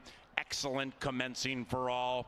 Midnight Joy finding joy on the early lead at 3-2. Midnight Joy leads it with a lap to travel. Grace Alace, one of the longer shots in the field, lays second. Then it's Maria Rosa de la Cerda. That one at 4-5 is 5 lengths from the lead into the inside of Cocolina. Behind them is Honeycrisp, and the 5 are separated by 7 as they head around the turn. And as they're about to negotiate the barn side, Midnight Joy calls the shots all by herself and does it reasonably on the yielding going. It is Midnight Joy in the leading man by 3. In second is Grace Alace. Then it's Maria Rosa de la Cerda pulling Erica Murray out of the saddle and advancing to the inside of Grace Alace. Cocolina 5 out of it, and Honeycrisp is now 10 lengths rearmost. Into the far turn they go. Midnight Joy still calling the shots. As the birds scatter, Midnight Joy is pushed on by Harry Hernandez, opens up by 2. Grace Alace is next. Then it's Maria Rosa de la Cerda beginning to unwind from behind to the outside. Cocolina 7 from the lead, and Honeycrisp still is last, and Midnight Joy still is first. Midnight Joy still clear. Midnight Joy jumping around a bit with a 3-length lead. Then it's Maria Rosa de la Cerda and Grace Alace to the inside. Midnight Joy wire to wire on her mind, and the sun has set on the other 4. Midnight Joy prevails.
All right, Canterbury faithful, it's time to play the Pick 5. It looks like a terrific rendition today of said wager with that 10% takeout, lowest in the nation. Let's put a ticket together that's fairly affordable. I'm going to play a $45 ticket. Here's a good look at how I'm playing it. I'm going to single on the back end, so I'm going to spread early, and I'm going to use my top 3 picks here, the 1, 5, and 6. I've got the 5 on top, but I think it's a very competitive race. Second leg on the turf. I like the 1 who's going to be 5 or 6 to 1 stability. I have to use the 2 Angels Magic who's got the speed, and I'm also going to mix in Chase in the 1 who's going to be very prominent in that race. It's a buckle my shoe 1-2 kind of thing in race 5 at the middle stages of this Pick 5. Either score McCoy from the back or BL's Concerto up front for Larry Donlin. One of those two should get the victory, and I've talked about it all day long. Race 6, the best betting race of the day. I wanted to have some spread here. Favorites could win this race, no doubt, but I wanted to have the chance to get a long shot home. I'm going to use 2, 3, 4, 5, and 9. 4 is my top pick in the race. St. Charles, who should be around 5 to 1.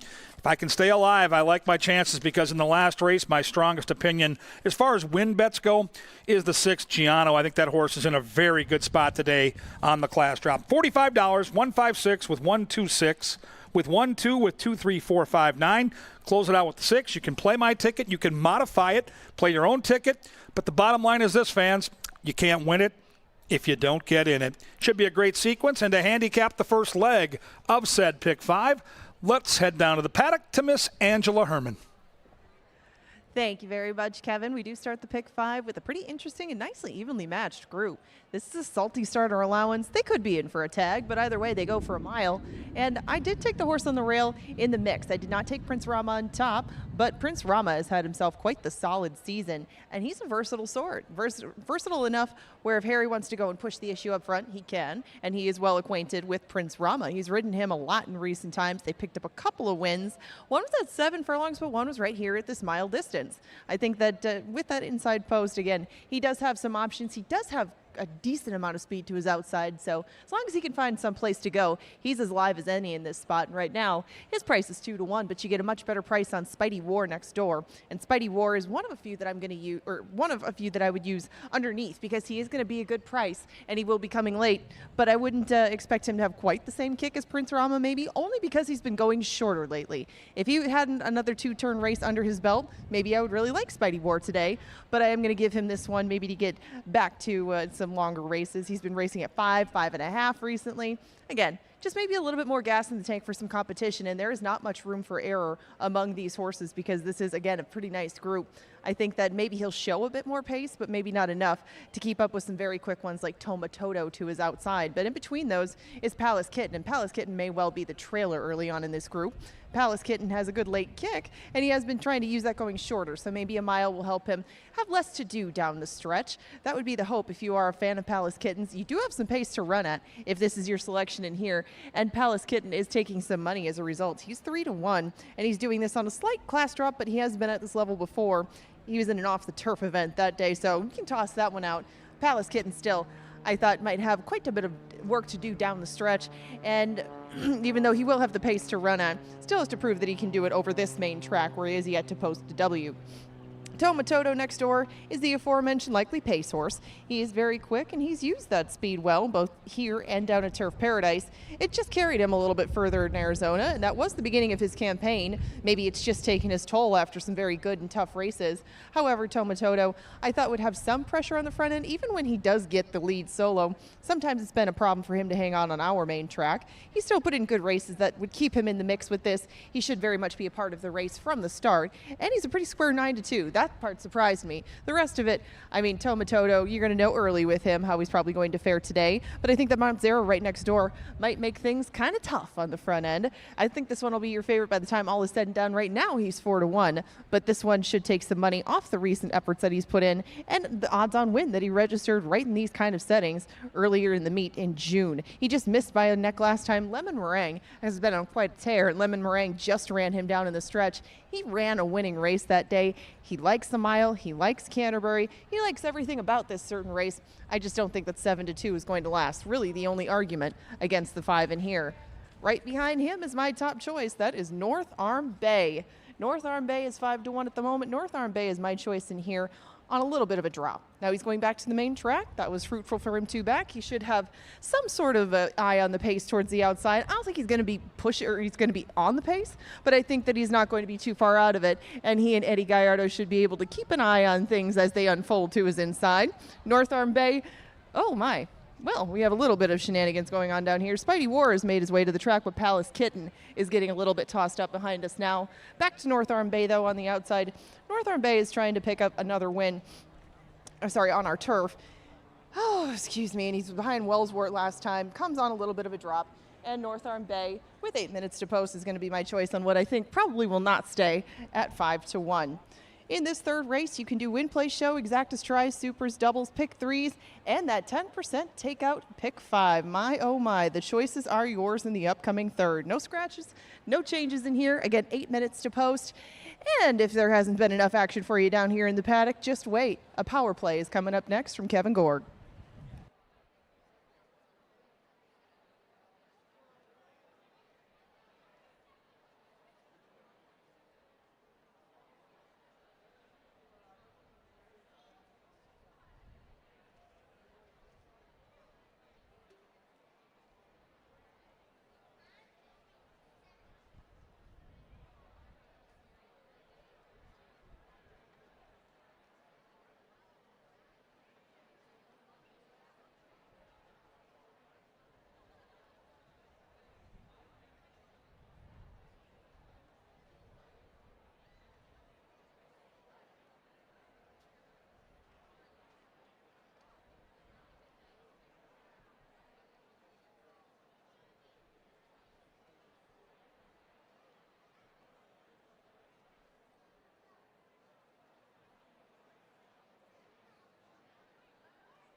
Welcome upstairs to the TV studio and the press box. We get ready now for our power play of the day. Thank you to Tri-State Bobcat for supporting this endeavor all year long. Hey, St. Charles has been good to us. A couple of starts back, we hit this horse on a power play at 6-1. Let's look at the past performances. We'll see some different things for this Minnesota bred. First thing I see right now is some trouble out of the gate, and we'll get to that. This is something that has to be cleaned up. We've got a Hall of Fame trainer here at Canterbury in Mike Beeler just to do that. Vergara is the regular pilot. We see some decent numbers on the Canterbury turf. Let's go back to that victory.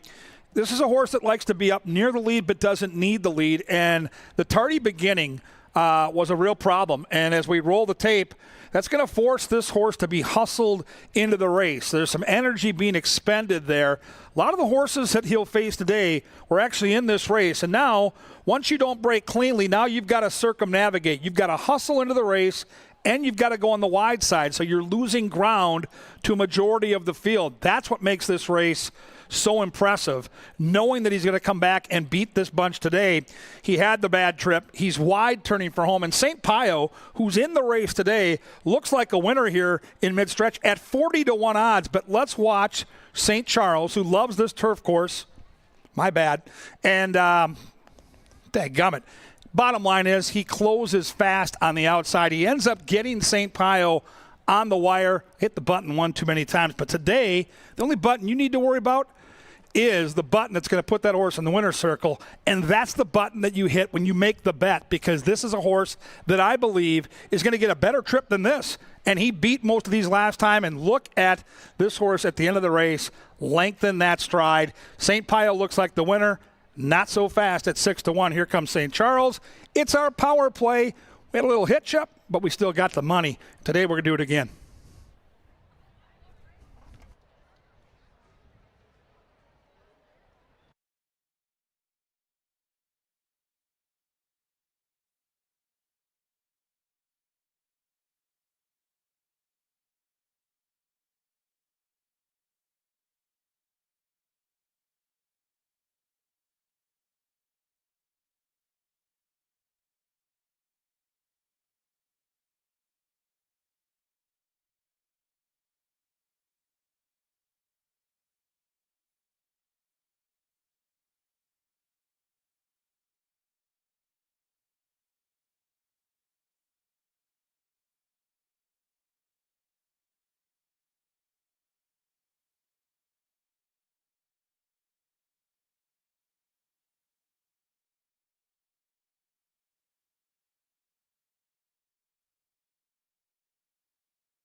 One minute.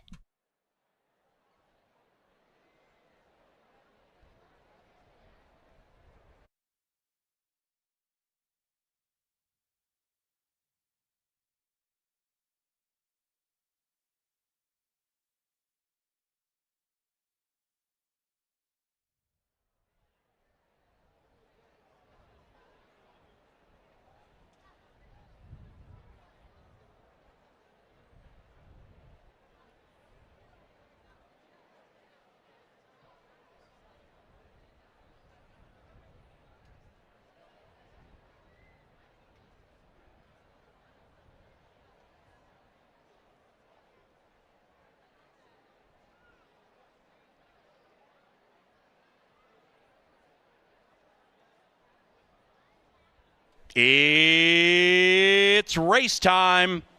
Into the gate for the third. Prince Rama, Toma Todo, Spidey War, Mount Zaror, to back, Palace Kitten, and North Arm Bay. Stand by for the Jovi Is at Canterbury Classic. And they're racing. Excellent beginning. Prince Rama at 6-5 out speedily to the inside. Toma Todo at 8-1 also contesting the early lead. And those two are 1-2 around that first turn. Outside of them, Mount Zaror to the inside of North Arm Bay, who's circumnavigating. North Arm Bay 3 lengths from the front, taking the circuitous route. Then we come to Spidey War, and the one in last is Palace Kitten, purring along 10 lengths rearmost. Up the barn side they travel. Toma Todo, rest command from Prince Rama. North Arm Bay, good to go to the outside of Mount Zaror. And those 4 sardined by 2. Then we come to Spidey War, a very close 5th, and about 4 lengths clear from Palace Kitten.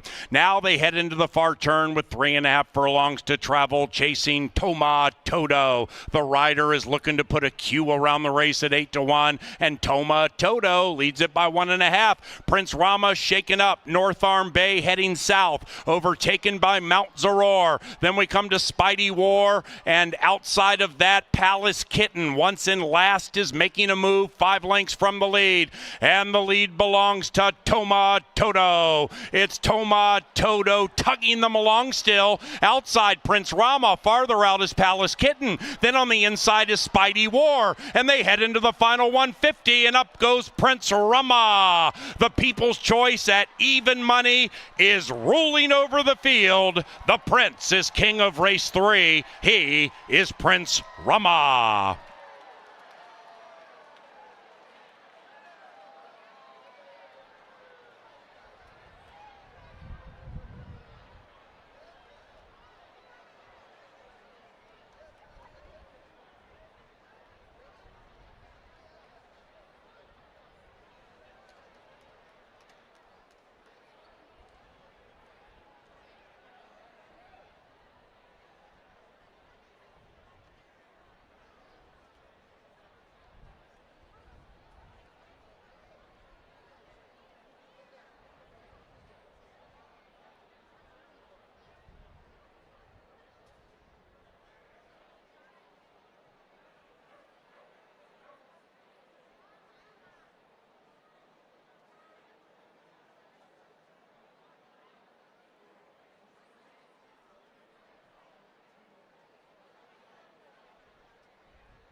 Race 3 official and cashable, $4.20 for your win ticket on Prince Rama. A trifecta paid $22.65. Superfecta, $27.62. Daily double, the Billy Smith 3-1 paid $15.80. Pick 3 paid $60.40. Jewel Erickson Eck 1-4 exacta for $1 paid $16.10. Prince Rama, the Minnesota bred, beats Open Company.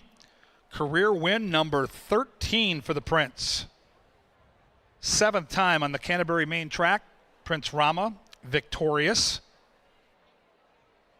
Corgi dogs are coming, getting in a good position here down by the winner's circle. Track announcer Paul Allen will be down near that winner's circle to take you through the festivities. 3 heats here and 3 more heats after race 5.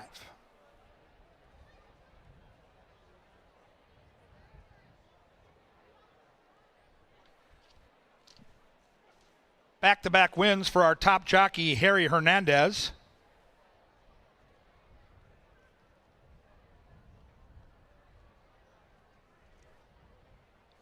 And we'll celebrate that victorious horse right now. Prince Rama is ready to join up in the winner's circle. Prince Rama is a 7-year-old bay gelding by Expect a Lot out of Diwali. Foaled in Minnesota by Eureka Thoroughbred Farm. The winning owners, Arundel Ranch. The winning trainers, Mr. Tony Rengsdorf. And the winning jockey with back-to-back wins is the top jockey here at Canterbury Park, Mr. Harry Hernandez. Congratulations to the victorious connections of Prince Rama.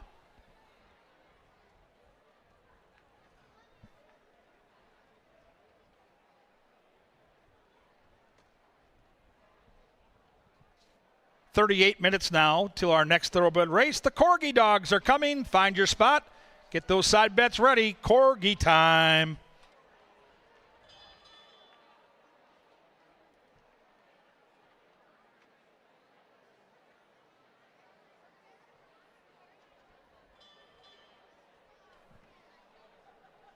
Multiple bells being rung. That's good news for the chapel on the backside. Thanks for your generosity. When the connections ring that bell, the backside chapel wins. Thank you again for your great support, gang.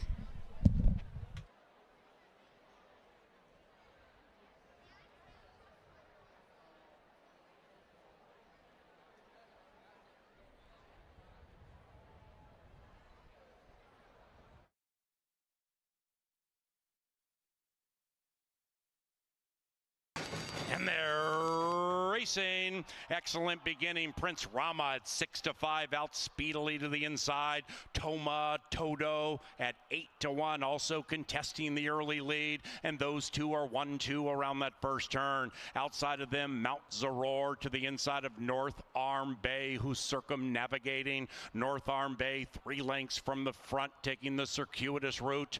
Then we come to Spidey War, and the one in last is Palace Kitten, purring along 10 lengths rearmost. Up the barn side they travel. Toma Todo, rest command from Prince Rama. North Arm Bay, good to go to the outside of Mount Zaror. And those 4 sardined by 2. Then we come to Spidey War, a very close 5th, and about 4 lengths clear from Palace Kitten. Now they head into the far turn with 3.5 furlongs to travel, chasing Toma Todo. The rider is looking to put a Q around the race at 8-1, and Toma Todo leads it by 1.5. Prince Rama shaken up. North Arm Bay heading south, overtaken by Mount Zaror. Then we come to Spidey War, and outside of that, Palace Kitten, once in last, is making a move 5 lengths from the lead. And the lead belongs to Toma Todo. It's Toma Todo tugging them along still. Outside Prince Rama, farther out is Palace Kitten. Then on the inside is Spidey War, and they head into the final 150, and up goes Prince Rama. The People's Choice at even money is ruling over the field. The Prince is king of race 3. He is Prince Rama.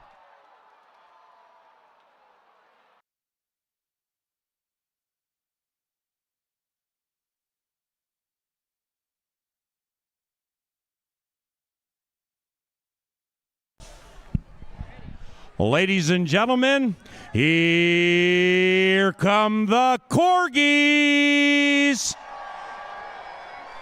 Behold, we have 6 Corgi races for you today, 3 after this one right now, and 3 after race number 5.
Ladies and gentlemen, welcome to Canterbury Park. Gather around the winner's circle or down by the racetrack.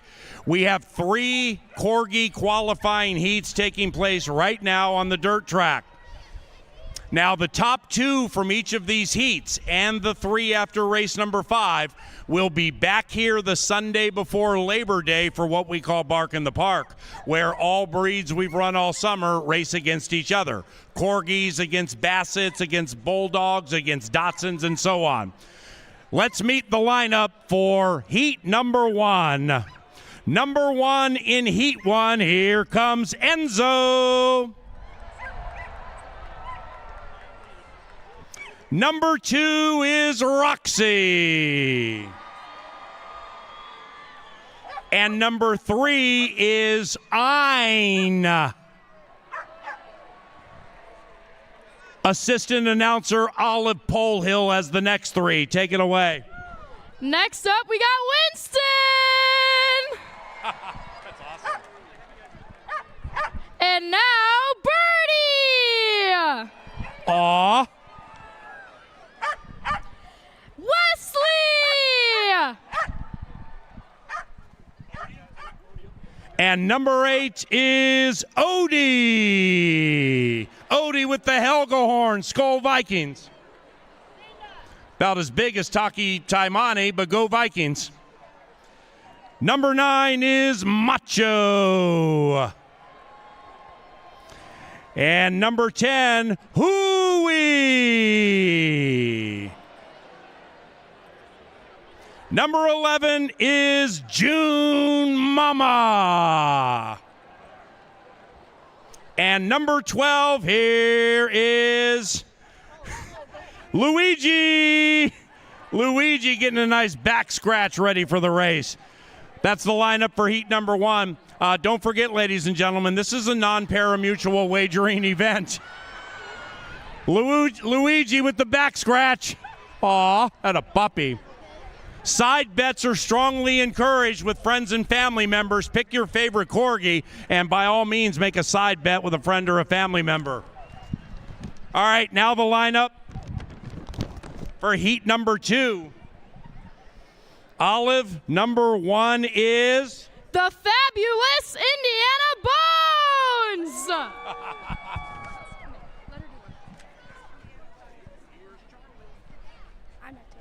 Here's Charlie. And number 3 is looking to take this one down in a landslide.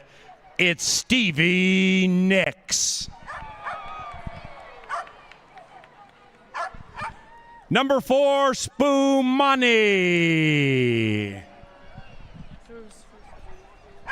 Number 5 is Willow. Awesome. That's so good. Oh, what's... Number 6 is Yoda.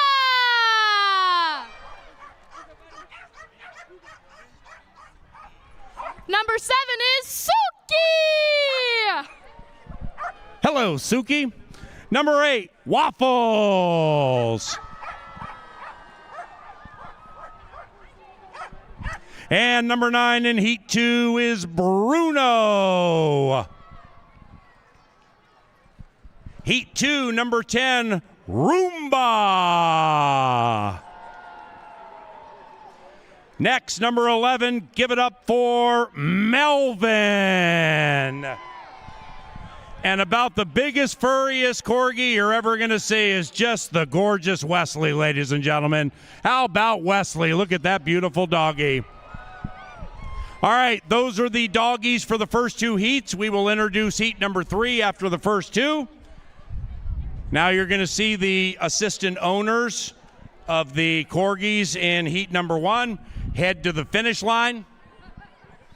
They're bringing their super special dog toys and treats and everything, and then we're going to let them fly. Heat number 1 here, pick your favorite Corgi, make a little side bet with a friend or a family member or a Jovi in the crowd, and best of luck to your favorite Corgi.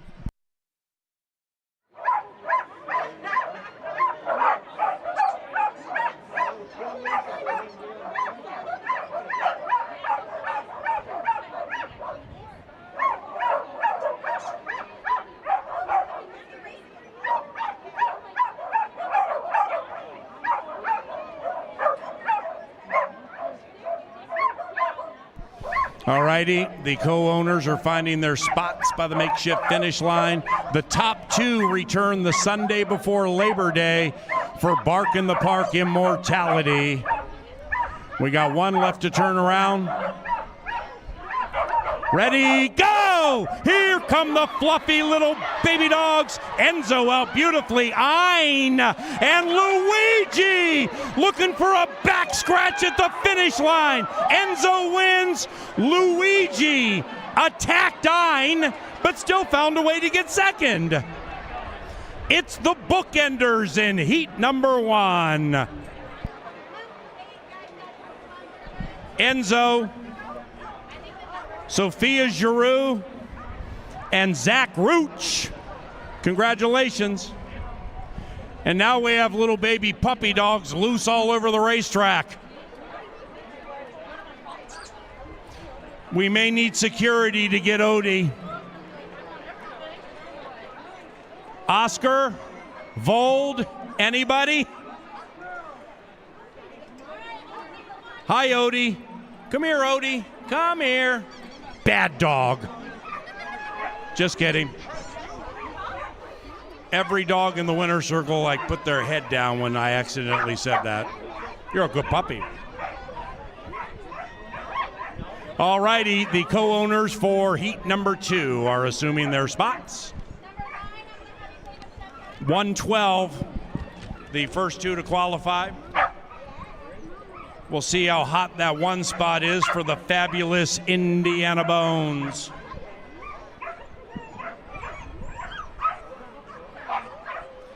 All righty, the owners are heading down to the finish line. Abby Schumann has her giant panda, hoping the Corgi runs right to her.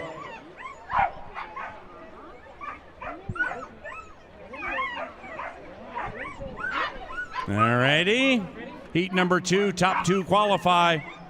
Ready, go! And they come out of the gate fast. Stevie Nicks trying to win in a landslide. Willow is loose, and Willow dominates them. Willow dominates. Might have to take a peek at the replay to see who ran second. Charlie's over here looking to get into a scrap with Waffles. And Willow is taking off. Come on, Charlie. Come on, Charlie. Oh, it's a free race, everybody. Waffles wins. Well done, Willow. The beautiful elongated strides of the spry Corgi Willow. First, leapt over the line like a champion. And Charlie finished second. Well done, Charlie, and see you the Sunday before Labor Day. All right.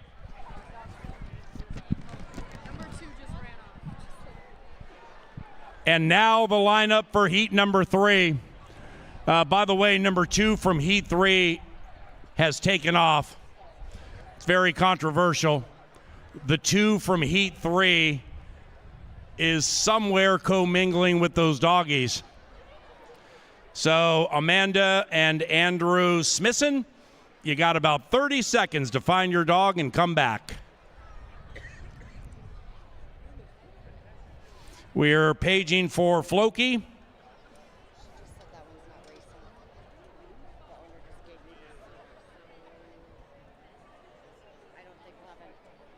this the second heat? Third. Third, okay. Yeah, this one just handed me the silver stuff.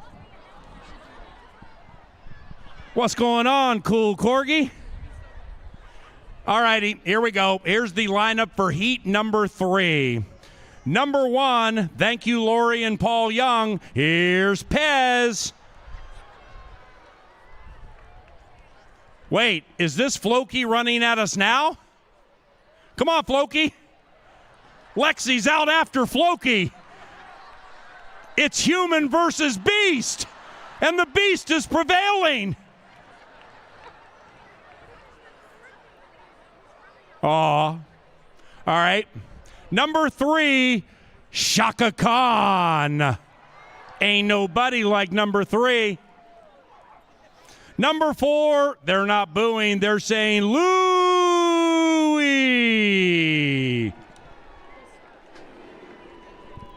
Henry. And number 5 is Henry.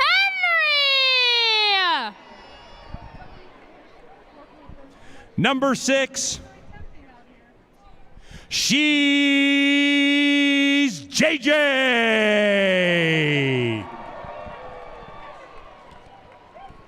Luca. Number 7 is Luca.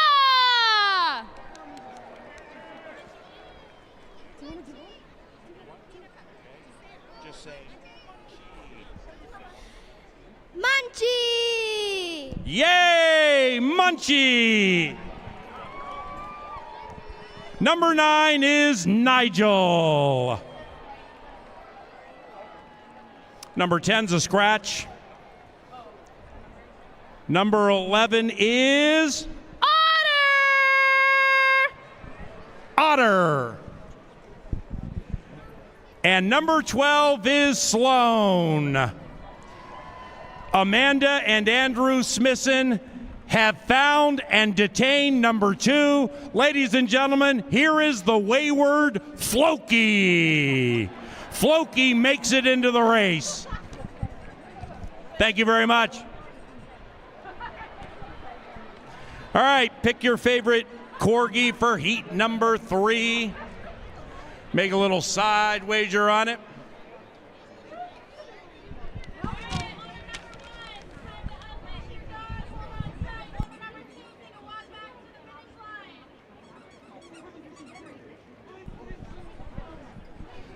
Okay, Floki looks no worse for the wear as the assistant owners head down to the finish line. Get those side bets. A lot of side wagering action coming in on that 3, Shaka Khan. Shaka Khan, Shaka Khan. Louie and Henry and JJ. Luca. Otter and Sloan ready to go. Top 2 return the Sunday before Labor Day and race against Dachshunds and Bulldogs and Bassets and fellow Corgis. It's the Bark in the Park Championship of the World, ladies and gentlemen. That's the Sunday before Labor Day. Ready?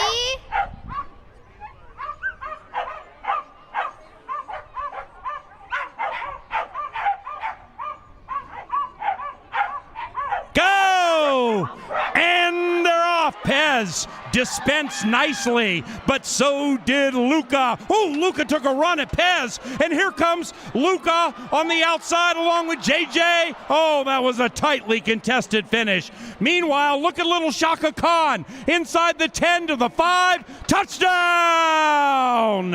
Touchdown, Shaka Khan! Now we have human racing Beast again, and we know who wins those. It's Beast. All right, we'll take a look at this replay here of this humdinger that was a spine tingler with a side dish of tight finish.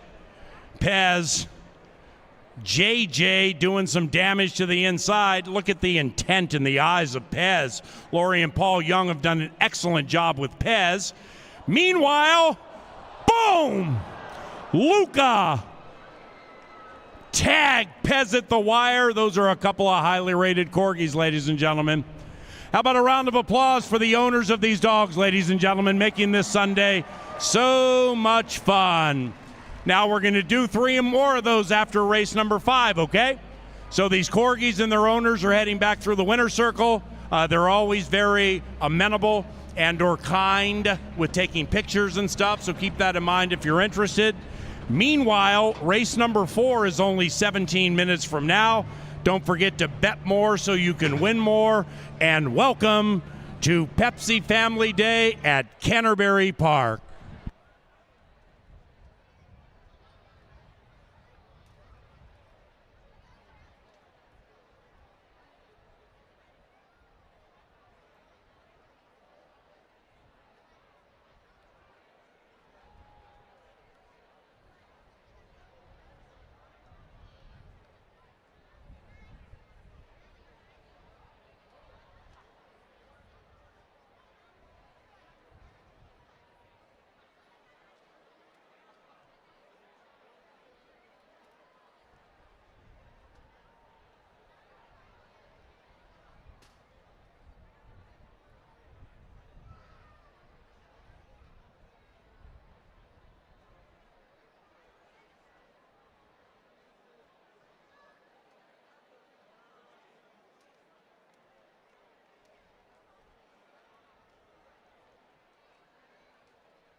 All right, welcome out to the paddock. The Corgi dogs deliver with some outstanding racing action. We're going to do that again after our 5th Thoroughbred race. 3 more fun heats with the Corgis, and if you're having a good time today, and why wouldn't you be, come back on the 31st of August. We're going to do the best in the breed. So all the champions from all different breeds will come back.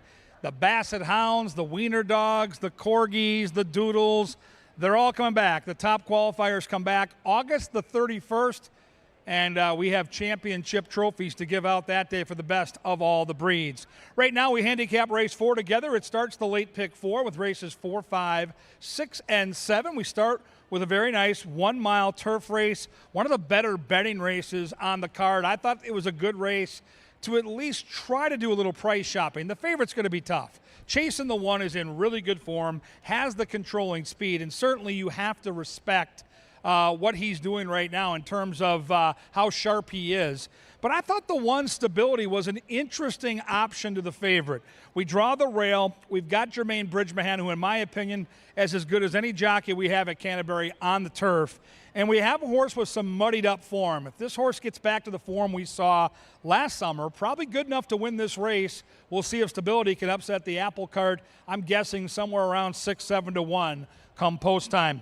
Angel's Magic might be the X factor in the race. The 2-horse has enough early foot to at least put some pressure on the favorite. The favorite is good enough to get out there, and if left alone, it's going to be tough for anybody to pass that horse late. But the 2-horse is sharp. He's quick, and off a really, really tough loss to Cliff Diver last time, should be in the mix early. Troy Bethke's horses have all looked good. They've all been running real well here at Canterbury. I think Angel's Magic is certainly a horse to respect. Number 3 is Hidden Profit. Paul Allen on this one at a nice price. Sharp right now. Barrios Lopez gets the call. Lost a photo last time to Commissioner Oscar at 7 to 1 and makes a really nice impression. Look at the energy exuded right now by Hidden Profit. Really looking good down here in the walking ring. These are older horses, and he's feeling good on this breezy Sunday afternoon. Number 4 is Hard Love for Heath Lawrence. G-Rod in the saddle. 10 days off. A brilliant win last time, albeit against slightly softer competition. Ran a great race, a 71 Beyer speed figure, and that was with the blinkers coming on. And so that you can see the equipment right by the shadow roll that kind of cups around the eyes. They put the blinkers on. He responded with a win, so we'll see if he can keep the streak going with those pretty blinkers on and go back to back. He's 6 to 1. Number 5 is the Sarge. Sarge's Sermon. Vergara gets the call here for Mikey Beeler. Hasn't had the best of trips, but look at the post positions this horse has been drawing. 10, 8, 8.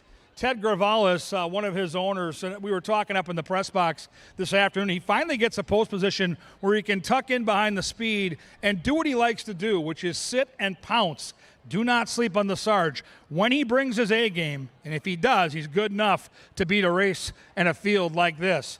There's the 6, and the 6 looks good down here. And again, it's really hard to get around chasing the 1. He's got the speed. He's sharp right now. And I got to tell you, his trainer, Tim Padilla, if we were giving out medals for this year in thoroughbred racing right now, he'd be the front runner for the gold medal with thoroughbreds. He's over 30% wins. His horses stay sharp. And chasing the 1 is going to be a one tough customer here to chase down. And the cue is so good when he gets the lead on the front end. We'll see if chasing the 1 does it again. 6 to 5. 7 is Pacific Theater for Rocket Wrench. Carlo Lopez for Ruben Fuentes. Another horse with sneaky good form that I don't know if he's good enough to win, but if you're going to build a trifecta or superfecta at this price right now, the biggest price on the board, I'd have to include the horse. I think the horse can hit the ticket with that style of running where he should get a good pace to sit behind. Race 4 is a humdinger. $10,000 claimers on our beautiful turf course.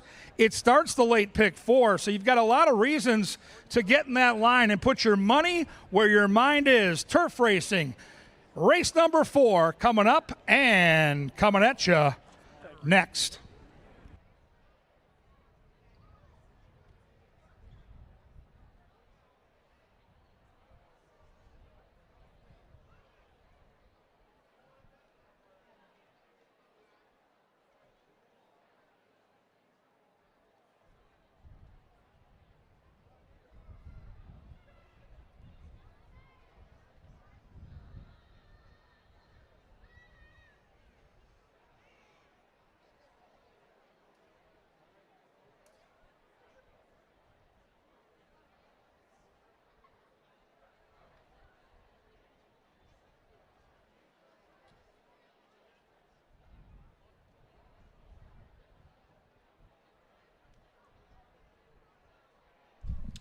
Ladies and gentlemen, and now Canterbury Park's bugler, Mr. Dizzy Gillespie.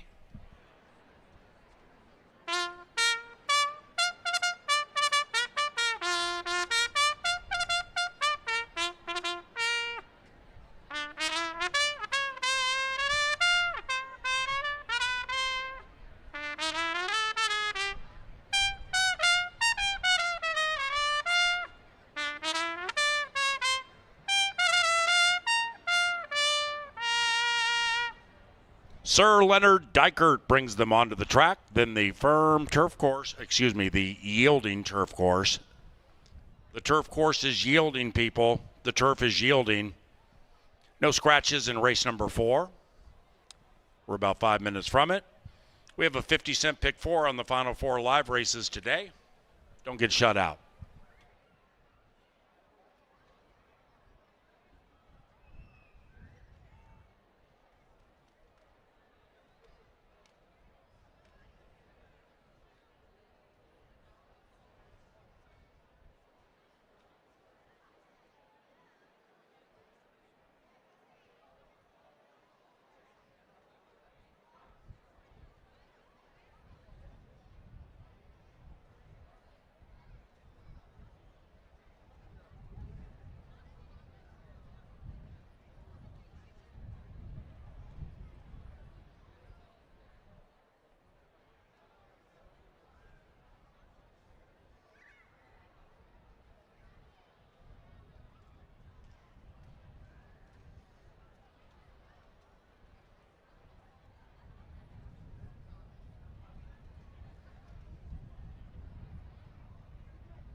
We don't have much time before the 4th, but we're going to talk about an angle for the 5th. In that upcoming 5th race, you got to give a little love to BL's Concerto.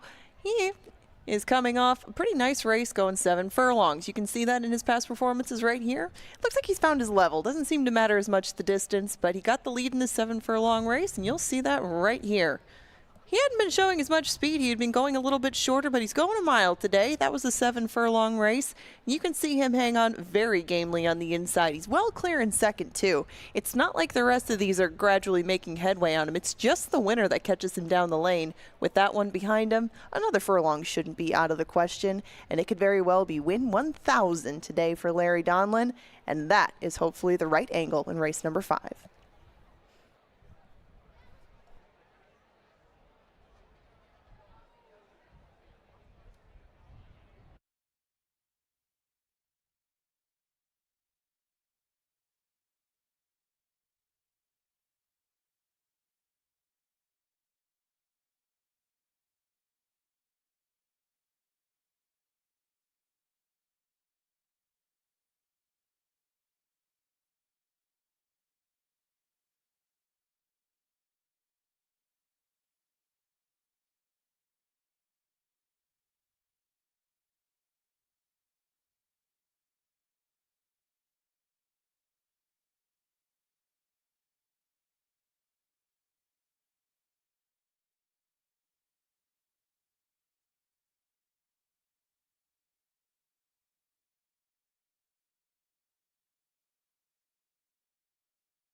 It's race time. Into the gate for the 4th. Chasing the 1. 9-5, and favored in the win wagering. And Pacific Theater, last in line. Set horse, Pacific Theater. And they're racing. Stability in quite stable fashion. Pop nicely, but not as fast as Chasing the 1. And they're chasing the 6 in the early stages with 1 lap to go. Chasing the 1 from Angel's Magic, who speeds up to take second. After that is Stability. Then it's Sarge's Sermon. Hidden Profit saves ground around the turn, 7 lengths from the speed. And to the inside of Hard Love, looking to win 2 in a row. Sarge's Sermon now settles in 7 out of it. And about a length clear from the 7. Pacific Theater 4 wide around the turn. And now the pace slows down, and all 7 sardined by 5. Up the barn side they go. Race 4, the CBY Turf. Chasing the 1, looking to win 2 in a row. Angel's Magic right alongside. Stability sequestered. Pacific Theater still wide, but still in the hunt. Hard Love also in that clump. Hidden Profit is about 4 lengths from the lead as they zing into the far turn. Sarge's Sermon made a mid-race move to get up there near the lead. It is Chasing the 1 by a neck. Angel's Magic between them. The Sarge on the 3 wide side. After that, Stability. Pacific Theater starting to feel the heat from being wide. After that, we have Hard Love and Hidden Profit running on, but 5 out of it. And they head for home. And Stability is to the inside of Chasing the 1. Outside of that is Hard Love. Hidden Profit on the grandstand side, and the Sarge is between them. Hard Love at 10-1. Hard Love, Hidden Profit, surging to victory at 10-1.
Number 3, Hidden Profit ran first. Second, 4, Hard Love, photo for the show. And number 6, Chasing the 1 was claimed. We had a $10,000 claim. First, the numbers 3, 4, 6, 1. The 3rd place finisher claimed by trainer Esteban Martinez. The owners, Story, Hattel, Sikala, Birmingham, and Mangum.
And the fourth race is official. Exacta 150, trifecta 242, 10-cent superfecta 166. The first pick four paid $404. That's for 50 cents. Race number 5, fast main track. No scratches, no rider changes. Racing at Canterbury, provided in part by Jim Beam Bourbon, Busch Light, Pepsi, the sponsors of Pepsi Family Day, and John Deere.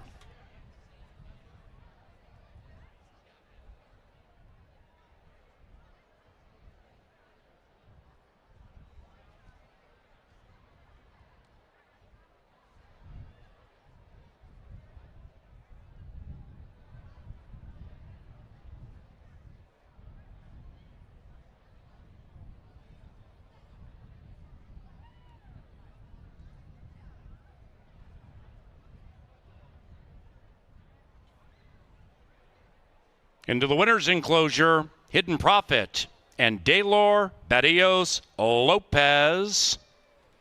The winning owner and trainer, Michaela Ivy Wright.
Racing stability in quite stable fashion. Pop nicely, but not as fast as Chasing the One. And they're chasing the 6 in the early stages with 1 lap to go. Chasing the One from Angel's Magic, who speeds up to take second. After that is Stability. Then it's Sarge's Sermon.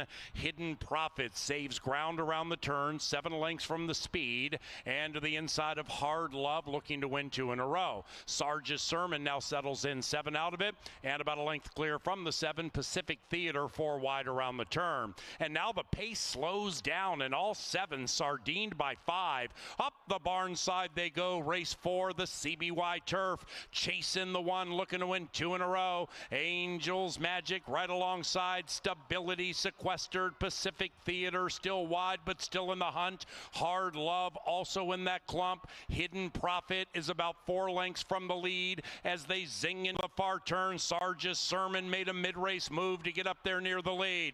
It is Chasing the One by a neck. Angel's Magic between them. The Sarge on the 3 wide side. After that, Stability. Pacific Theater starting to feel the heat from being wide. After that, we have Hard Love and Hidden Profit running on, but 5 out of it. And they head for home. And Stability is to the inside of Chasing the One. Outside of that is Hard Love. Hidden Profit on the grandstand side, and the Sarge is between them. Hard Love at 10 to 1. Hard Love, Hidden Profit, surging to victory at 10 to 1.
Hey everybody, it's Angela down here in the paddock, and if you have not had a chance to get down here and check this out, it's in the back of the building, other side of the track. You can watch the horses get saddled up out here. It's a gorgeous day to soak up some sun, get a cool treat if you need something, enjoy the flowers, watch the horses get saddled up, and hopefully get a winner from Kevin Gorg. Remember, there's Corgis coming up still later. For now, let's talk race 5 with Kevin.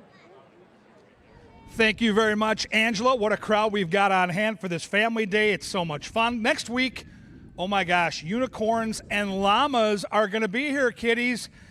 I didn't know it, but until I worked at Canterbury, I found out unicorns really are real. Next Sunday, unicorns and llamas. The Sunday after that, all the dogs come back, bark in the park. Wiener dogs, bassets, doodles. It's chaos. It's so much fun. We've still got more Corgi dogs today. In fact, after this race, 3 more heats of the Corgis. If you played the pick 5 and you're still alive, now it gets interesting. Big upset. Paul Allen's top pick in race 4 gets the money, and so that really intensifies what could be another potentially big payday. And the other storyline that's held true all summer long at Canterbury is the average price of our winners on the turf. Up over 7-1 this year for the average win mutual in our turf races. So, yes, we're going back to the dirt here, but reminder, race 6, right after the Corgis, we're back on that turf course. And if you're stuck and you're looking to chase late in the card, that might be a pretty good race to find some long shot playability. Let's handicap this one together.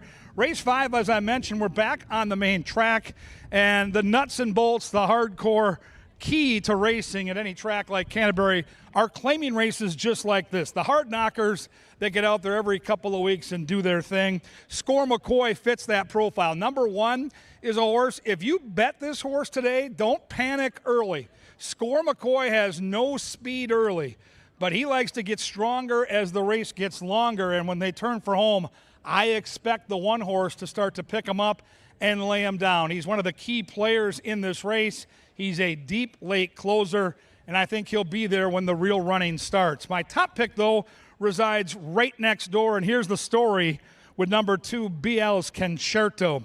Larry Donlan, his trainer, is a long-time trainer at Canterbury, one of the nicest human beings you ever wanted to meet. And he's sitting on a milestone. The next win for this trainer is win number 1,000. Could this be the horse? It'd be a perfect horse for Larry to win with. Minnesota bred, hard-knocking claimer that just shows up to work, rolls up the sleeves, and gets the job done. Fits the trainer brilliantly. I'm with Larry, and I think sports are all about fun moments and milestones, and this could be a great one today. I hope BL's Concerto can show some of that patented early speed and put Larry in the winner's circle for the 1,000th time. Number 3 is Moonlight Road. Carlo Lopez gets the call for Ryan Kenny. They take the blinkers off, so it's rare to see an equipment change of significance when these horses get a little older, but this is only a 4-year-old colt, so we'll see if that wakes this one up a little bit. Number 4 is Jetstream. Vergara gets the call for Stacy Rushton. The handicapping angle here is twofold. It's a drop in class, so the horse has been facing better, and they're going from the turf back to the dirt. So there's some handicapping meat on that bone to chew at. Number 5 is Coach Sam P. Constantino Roman gets the call here. This horse is on the stretch out, has been sprinting lately. When trainers now go longer, they try to see if the horse can maybe improve the form, and we'll see if Coach Sam P, the 5, can use some of that sprint speed to put himself in position for this route. And the outside horse, number 6, is Oro. And if Score McCoy is a late runner, this is your patented front runner. The 6 looks good down here in the walking ring. He's bouncing around, big, muscular-looking thoroughbred. He's all about early speed. 1 horse likes to lay back. The 6 horse likes to just jump out of the gate and take him as far as he can on the front end. We'll see if Hector Barrios Lopez can steal away on Oro. It's only 6, but I'm telling you, you handicap this race, there's an angle for all 6 to get it done. And fun race to handicap along the way. And the Corgi dogs will be on display for you right after this race gets over. So get down there like the Railbirds do near the winner's circle. Find your favorite spot. Paul Allen will paint the picture for the Thoroughbreds. and I'll be out there with the Corgi dogs. Andy Polton and his family are out here. They put their group on track, and they're having a great time checking out the horses and the Corgis. You can do the same thing by going to CanterburyPark.com. You get deals, you get special spots to watch the races, and sometimes you get to come out in the winner's circle and pick out your favorite horse. And his little daughter's wearing pink, and I tell you, she has found something out here. So when I get done talking on the microphone, we're privately going to talk, and she's going to pick me a winner. It's race number 5. They'll be at the gate in around 8, and then they're going to get it on.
It is now race time.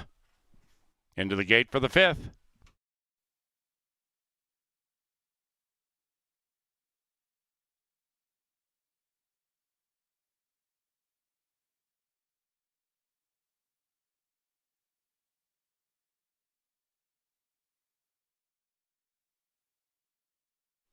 One back, Oro. Our starter, the great Oscar Quitos.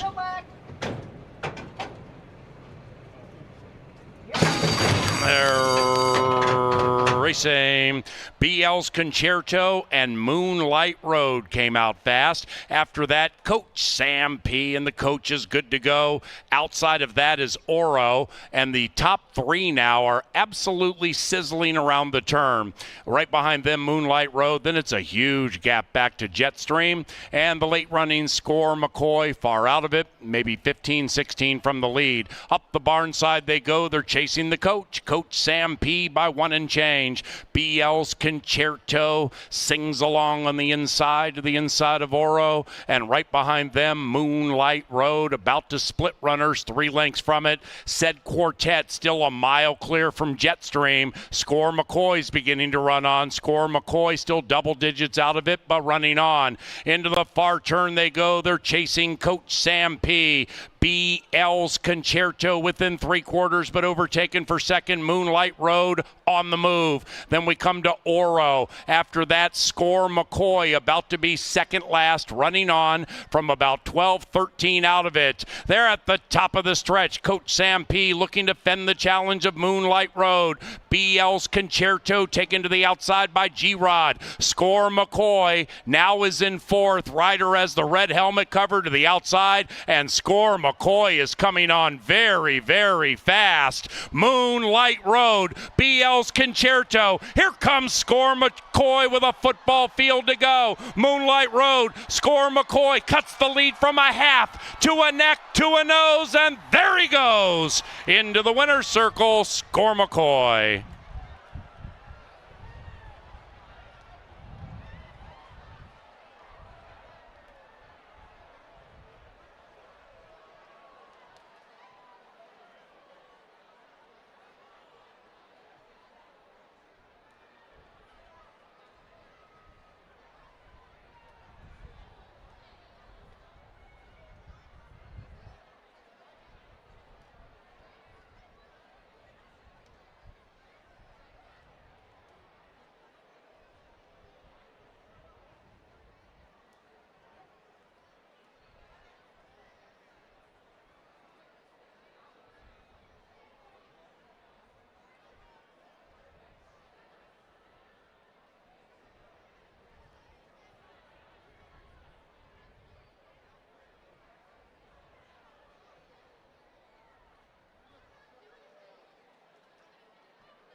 The 5th race official.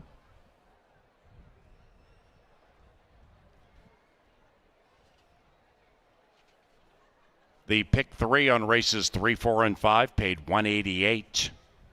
Race number 6 takes us back to the firm turf. Make that the yielding turf course. Race 6, the yielding turf course. Scratch numbers 7 and 8. Scratch numbers 7 and 8 from the Moosey, race number 6. Into the winner's enclosure, Score McCoy and Leslie Malwing. The winning owner, Don Hoover, and the winning trainer, Nancy Sheehan. Race 6 is courtesy of Kim Crawford, proudly served in the Canterbury Park Clubhouse Restaurant and bars throughout CBY. And also, longtime partner Hormel. Thank you very much.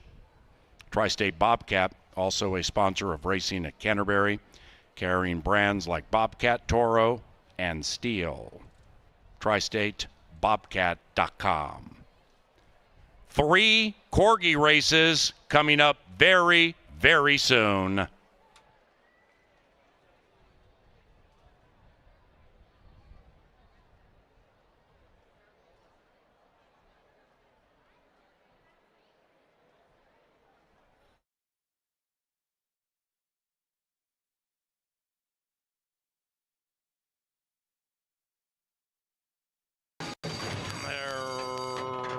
Racing.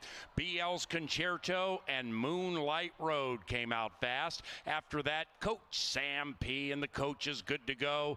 Outside of that is Oro, and the top 3 now are absolutely sizzling around the turn. Right behind them, Moonlight Road. Then it's a huge gap back to Jetstream, and the late running Score McCoy far out of it, maybe 15, 16 from the lead. Up the barn side they go. They're chasing the coach. Coach Sam P. by 1 and change. BL's Concerto sings along on the inside to the inside of Oro, and right behind them, Moonlight Road about to split runners 3 lengths from it. Said Quartet still a mile clear from Jetstream. Score McCoy's beginning to run on. Score McCoy still double digits out of it, but running on. Into the far turn they go. They're chasing Coach Sam P. BL's Concerto within 3/4, but overtaken for second. Moonlight Road on the move. Then we come to Oro. After that, Score McCoy about to be second last, running on from about 12, 13 out of it. They're at the top of the stretch. Coach Sam P. looking to fend the challenge of Moonlight Road.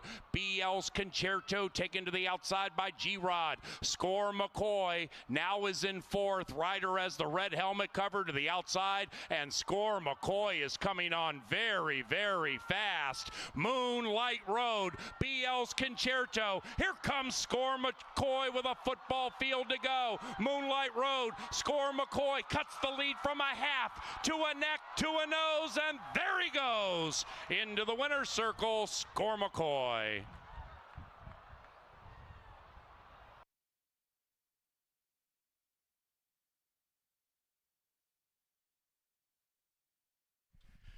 Parents, don't forget, about 10 minutes after the 7th and final live race, we bring the kids onto the track for a couple of 50-yard dashes, courtesy of Quick Trip.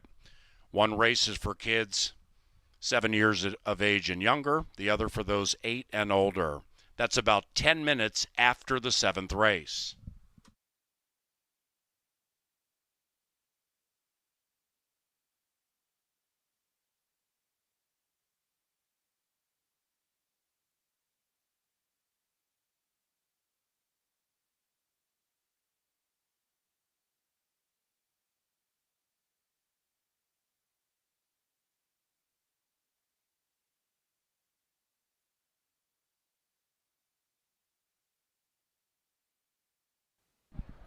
All right, ladies and gentlemen, head down to the winner's circle. Here they come. The Corgi dogs have arrived for heats 4, 5, and 6.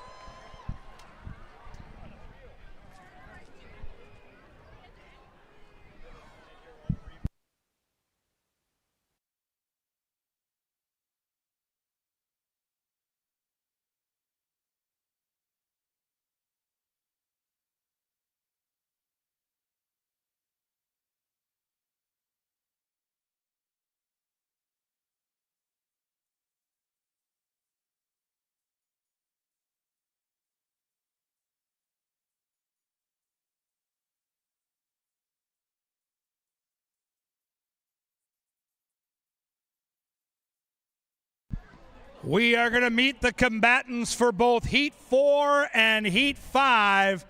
We'll run a couple of races, and then we'll introduce Heat 6 and run the 3rd and final heat. Remember, the top 2 Corgi dogs from each heat will be back here August 31st for the Bark in the Park. Let's now meet and greet the contestants for Corgi, heat number 4. In the red saddlecloth, number 1, here comes Hank. Hank is built like a tank. Number 2 in the white saddlecloth, this is Dwid. Dwid. Had some pre-race jitters down here, some barking. They're very keyed up and ready to race. Corgi number 3 for heat 4. This is Winston.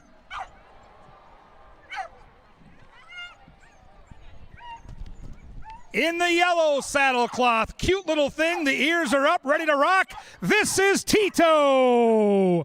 Tito.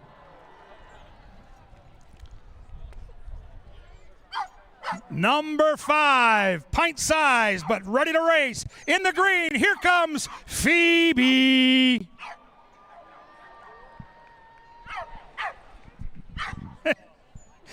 Number 6, black saddlecloth. This is Loki.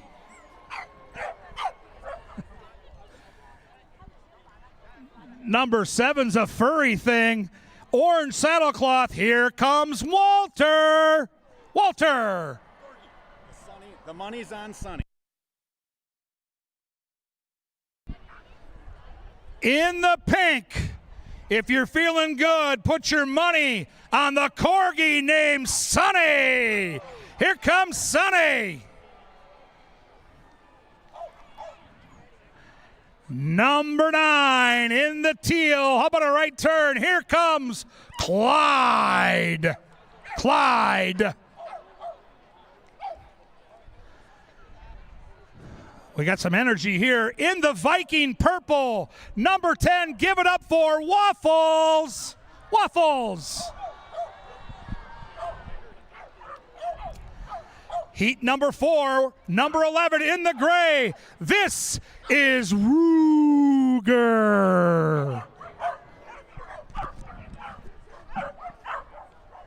And you know, in terms of corgis, girth is always good.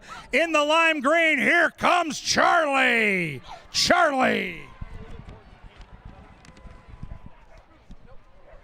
Those are the pups that'll race in heat number 4. Here come the pups for heat 5. A tiny corgi wearing red inside. Number 1, this is Ruby. And we have a first place winner from last year. Beautiful looking corgi. This is Winston. Winston just looks like a champ. Well, that's intimidating. Man, oh man. Number 3 in the blue. Here comes B. B. Number 4 in the yellow. This is Winnie. Little Winnie coming to the track. Wearing the green saddlecloth, number 5. Here comes Luma. Luma. Black saddlecloth, number 6 in heat 5. This is Louie. Louie. Orange saddlecloth, beautiful looking coat. Give it up for number 7. Here comes Marble Rye. Marble Rye. Number 8 in the pink. This is Cora the Corgi. Cora the Corgi. 9's got a little crush trying to chase that one down. Number 9 in the teal. This is Mondale. Number 10 has over 600,000 followers on social media. Who doesn't love bacon? Give it up for Bacon!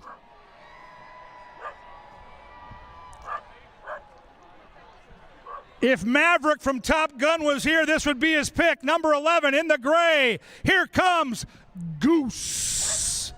Goose.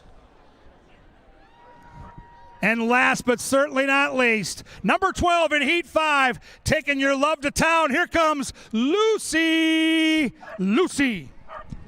All right, those are dogs for Heats 4 and Heats 5. Right now is the most pressure-packed time of all the preparation. They've been training for months. The dogs are in the gate for Heat 4. It's Hank, Dwid, Winston, Tito, Phoebe, Loki, Walter, Sonny, Clyde, Waffles, Ruger, and Charlie. It's only 50 yards, but it's a chance to qualify for a championship and maybe run into the history books forever. We've got toys, we've got bright shirts, we've got treats in a bag, we've got all the tricks up the sleeve. Will the dogs stay focused? Will they make it 50 yards? The top 2 Corgis in this heat are coming back on the 31st. John Gruen oversees all the rules and photos. He's right next door. He's in charge. We've got Mackie on the finish line. She's taking photos. We're almost ready. Set, go! And there go the Corgis! And it's Tito to the lead. Tito's going to try to take him all the way. Whoa! Tito leading, and Tito gets it. Clyde was second. We got 2 loose Corgis over here. We're making friends. Tito took them all the way. First out of the gate, first in the wire, and we got a loose Corgi. Thank you. Look at that. Oh, no. All right, whoopsies. It was the 4, Tito, and the 9, Clyde, and they're still rambunctious. All right, now, heat number 5. They're in the gate, and the assistant starters are trying to give their pooches final instructions. Now we separate, and we go 50 yards to the finish line. This is Heat 5. The names are Ruby. Last year's winner is Winston from the 2-hole. B, Winnie, Luma, Louie, Marble Rye, Cora DeCorgi, Mondale, and Bacon, along with Goose and Lucy. All right, you can see the strategy now, fans. You can see, look at the attention that these Corgis are paying to their handlers. They are very intense. These are the best of the best. This is as good as it gets in terms of Corgi bloodlines. The fastest Corgis in the Midwest have gathered, but only 2 can qualify. You're seeing eye contact. You're hearing squeeze toys. We got bags of giant treats. A lot of manipulation. Can the Corgis stay on course? The tension is mounting. We're close to race time. Ready, set, go! And there they go, and Winston's out there, but he has been usurped. Outside is Mondale. Mondale's leading. It's close. Mondale, I think. Oh, it's close. I don't know. It was close. Mondale led every step of the late stages, but it got very close late. Last year's champion Winston got out of the gate and then started looking around. And somebody wants a bath. Oh, no. Oh, you didn't. Oh, no. Have fun on that car ride home. That'll be good. Yikes. We got a mutter. We got a mutter. His mutter was a mutter. All right. We're going to watch the replay. We know this. It was very close. There's Mondale. He's in the turquoise. And I think he's going to get the snout down in time. Yes. That was Lucy on the outside. That's the 12 Lucy who lost by a schnoz, but they both win because they both are coming back for the Bark in the Park on August the 31st. I don't know how we can top that. All right, here come the combatants for Heat 6.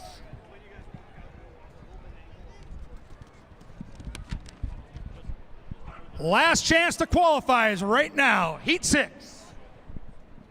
Corgi number 1. In the red saddlecloth, here comes Ruby.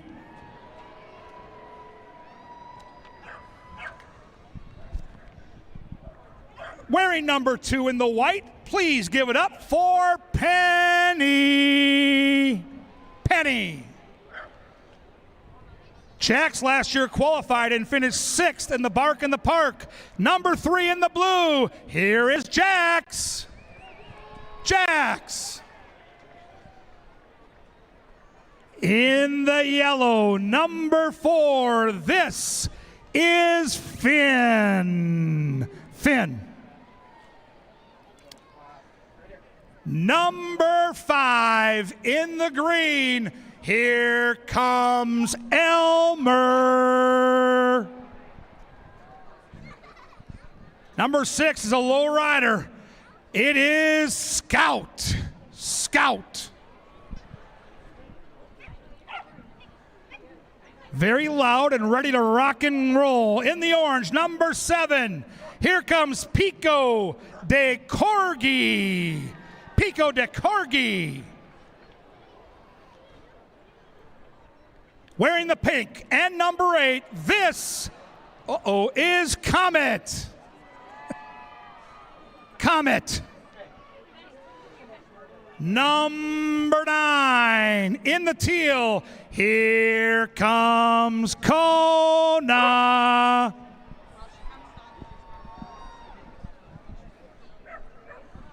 Viking purple and the number 10, here comes Louis.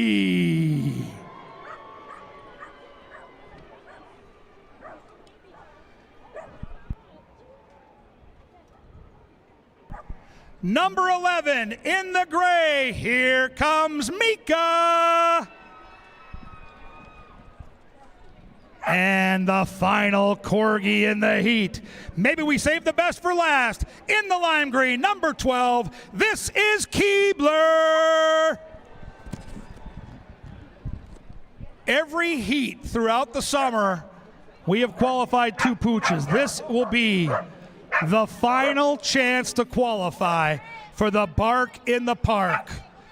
Number 1 is Ruby, 2 is Penny, 3 is last year's qualifier Jax, 4 is Finn, 5 is Elmer, 6 is Scout, 7 is Pico de Corgi, 8 Comet, 9 Kona, 10 Louis, 11 Mika, and 12 is Keebler. It's your last chance to side bet with your friends. Pick a name out, throw a couple bucks in a hat. Winner takes the cash. It's that simple. We always encourage side betting. Keebler is really wound up at that starting gate. Keebler wants to run. I don't know if this is going to carry over to the race, but Keebler looks like he wants to run. Last year's qualifier is the 3 Jax. He is favored in the betting, no doubt about it. The handlers have got their toys, they've got their treats, their tennis balls, and all the fixins to try to keep these Corgis focused on the 50 yards that will separate 2 from 10. Ready, set, go! And they're off! And Jax takes the lead. Penny is charging. Outside Keebler, you're going the wrong way. Now it's tight. Here's the finish. Oh my! I think Mika got it. Keebler had the lead, and then Keebler started looking into the crowd, and I don't know. We got to watch the replay. I don't know. It looked to me like the 11 and 12 were both there in a fever-pitched battle. But let's watch right in front of the camera. Wait for it. Look at this. Wait for it. Oh, look at him taunt him. Oh! Oh! He's right. It is. I think it's Keebler. I think you're right. Double H with the call of all calls. John Gruen makes all the calls. 12 outside is the winner. We're trying to get word who was inside the 12. I don't know. Was it 11? I don't know. We are going to call the 12 the top finisher, but we're trying to get word from the finish line on who was just inside the 12. Is that the... No, that's not the 11, is it? Number 2. 2? Ooh.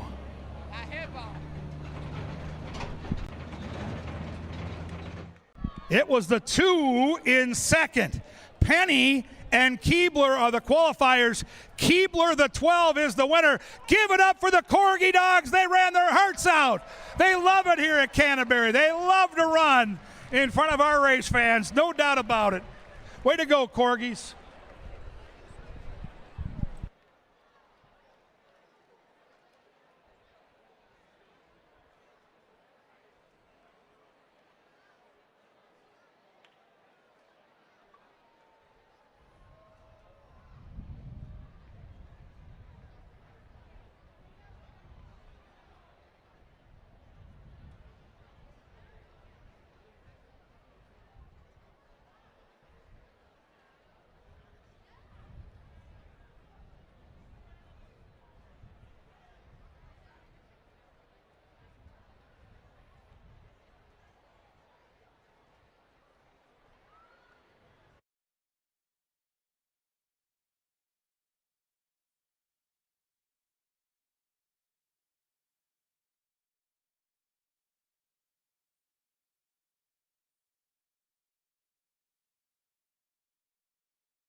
outside of that filly with Run Your Mouth now back in third, and the other three are far, far out of it. Grace is Free is refusing to give them mercy, and Grace is Free and Kelsey Haar have taken off inside the final 250. Number one is number one in race one, and the Grace was Free.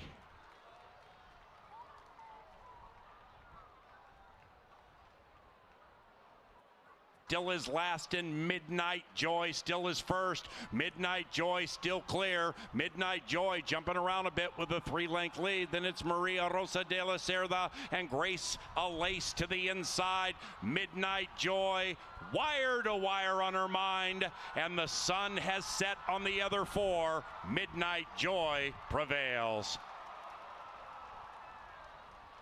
To Toma Toto. It's Toma Toto tugging them along still. Outside Prince Rama, farther out is Palace Kitten. Then on the inside is Spidey War. And they head into the final 150, and up goes Prince Rama. The People's Choice at even money is ruling over the field. The Prince is king of race 3. He is Prince Rama. Hard Love and Hidden Profit running on, but 5 out of it, and they head for home, and Stability is to the inside of Chasing the One. Outside of that is Hard Love, Hidden Profit on the grandstand side, and the Sarge is between them. Hard Love at 10 to 1. Hard Love, Hidden Profit, surging to victory at 10 to 1. Score McCoy now is in fourth. Ryder has the red helmet cover to the outside, and Score McCoy is coming on very, very fast. Moonlight Road, BL's Concerto. Here comes Score McCoy with a football field to go. Moonlight Road, Score McCoy cuts the lead from a half to a neck to a nose, and there he goes into the winner's circle. Score McCoy.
All right, welcome out to the paddock. We get set for our final 2 thoroughbred races of the week. And as Paul Allen has mentioned a couple times today, our tradition on Sunday doesn't end when the last horse race finishes. You can bring your kids out on the track just like the Corgis. They can do a 50-yard dash, 7 and under, 8 and over. We'll do a pair of heats. Paul Allen, the voice of the Vikings, will call those kiddo races. We do it each and every Sunday on Pepsi Family Day, right out here at the park. Turf racing has been spectacular all summer. We've seen upsets galore, including a big upset on the card earlier today. Will race 6 provide some more big potential payouts? Boy, on paper, the race sure looks like a great betting race. Let's handicap together, see if you can't find some long shots for your trifecta or superfecta pleasure. Number 1 is Time Machine for the Hall of Fame trainer at Canterbury, Mr. David Van Winkle. You get Jermaine Bridgemahan, and you get a horse shipping in from racetracks that don't have a turf course. So they're here to run on the grass. 12 wins from 48 starts, 1 win from 4 starts in his career on the turf, and he's got early speed, so sneaky long shot inside. The morning line favorite was number 2, Paddock Pick. Constantino Roman picks up the call here, and the last time we saw this horse on the turf, he ran a bang-up third against better competition, and he did so at 21-1. Now, he's not going to be that price today, but if he can duplicate that effort, he's going to be in the mix. And for me, if I'm going to build a tri or superfecta, I can't do it without Paddock Pick somewhere in the mix. I think this horse is going to get a slice and very well could win the race. Number 3 is Kid's Inheritance for my man Troy Bethke. This horse ridden by Guillermo Rodriguez. G-Rod's ridden this horse the last 2 times. Good turf numbers here at Canterbury. This is start number 22 in his career on our turf course. He's got good stalking speed, so he'll be right in there near the front, but maybe not on the front, which could allow for a very comfortable trip. And Bethke's horses have been running, and the horse is taking money, 3-1 up on the board. I'm going to try number 4 here. I've had good luck with this horse before. This is St. Charles. Vergara gets the call for Mikey Beeler, and there's been some gate issues lately. This is rare for a horse that's more of a veteran campaigner. This is start number 37, but in his last 3 or 4 starts, he's been tardy getting out of the gate, so that's going to have to be cleaned up, and I'm going to trust between Mike Beeler and the jockey, Mr. Vergara, that they can clean some of those issues up. If he can get out clean and get into a good position, I know he's good enough to win this race. He did it 2 starts back against slightly tougher competition, so I'm going to try St. Charles at 4-1. Number 5 is super quick out of the gate. This is Lucky Smile with Carlo Lopez in the irons. And boy, can this horse really motor out of the gate. Has been facing better competition, might be the speed of the speed. And if this horse gets loose, if Lucky Smile can get out there and get comfortable, I think a very dangerous horse. 6 is Franz. Victor Santiago rides this one for Vic Hansen. Big closer, likes to lay back early and make one big run late. The good news is there's a lot of speed signed on, so we'll see if Franz can save his best for last at a big number.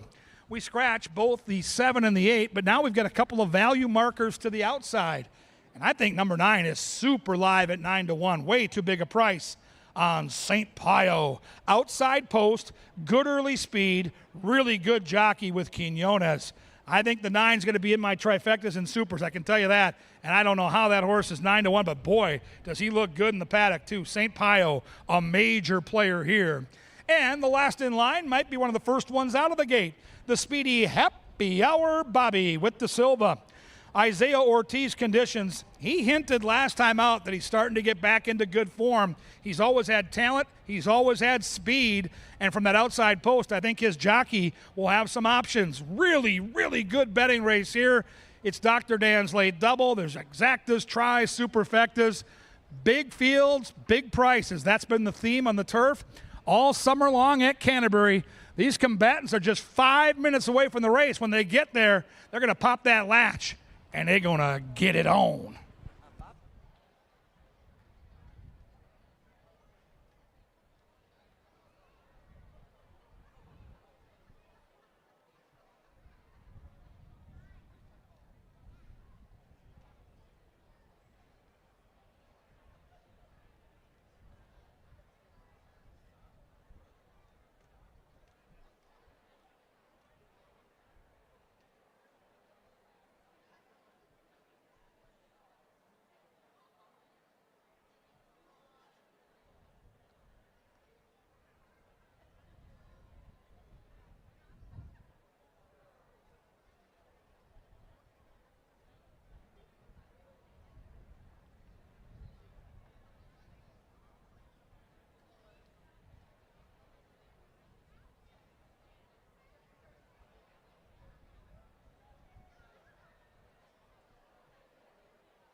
It's post time. Into the gate they go for race number 6.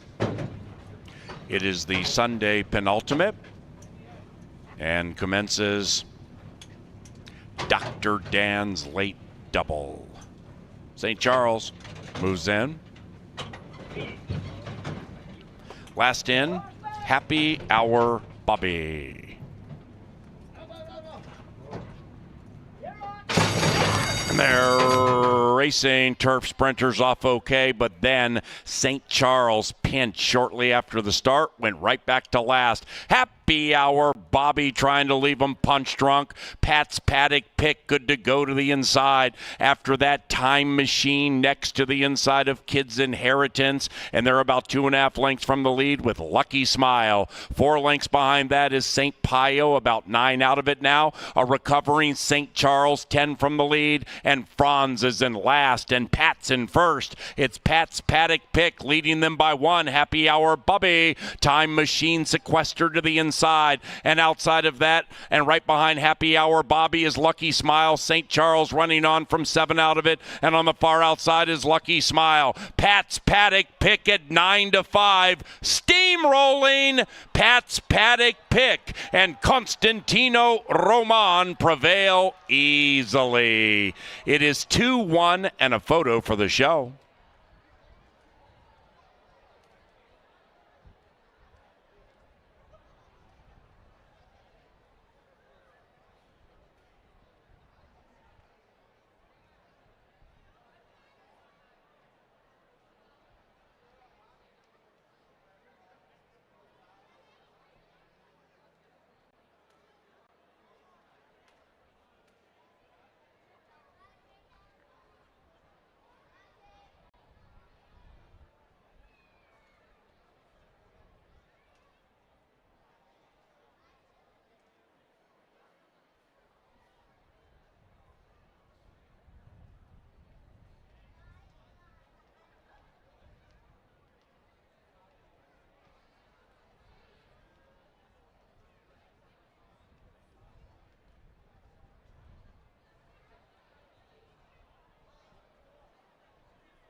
Number 2, Pat's Paddock pick first. Second, 1 Time Machine. Photo for the show.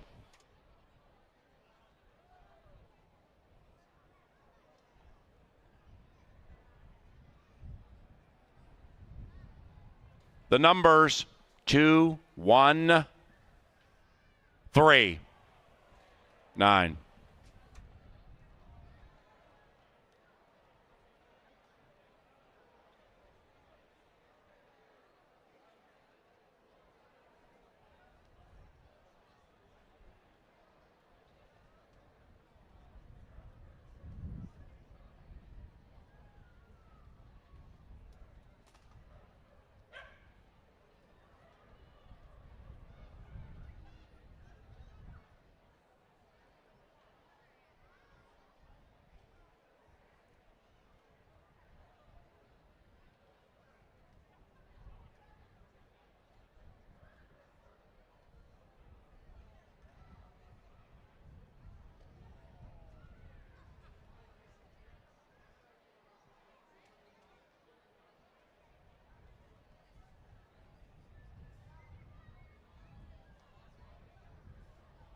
Race number 6, official.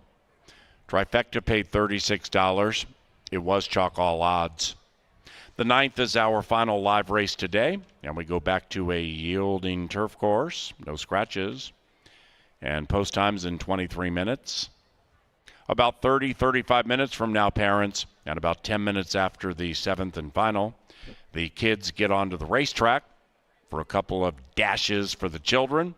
One for those 7 years of age and younger, and another for those 8 and older. Thanks to Quick Trip, that's about 10 minutes after race number 7.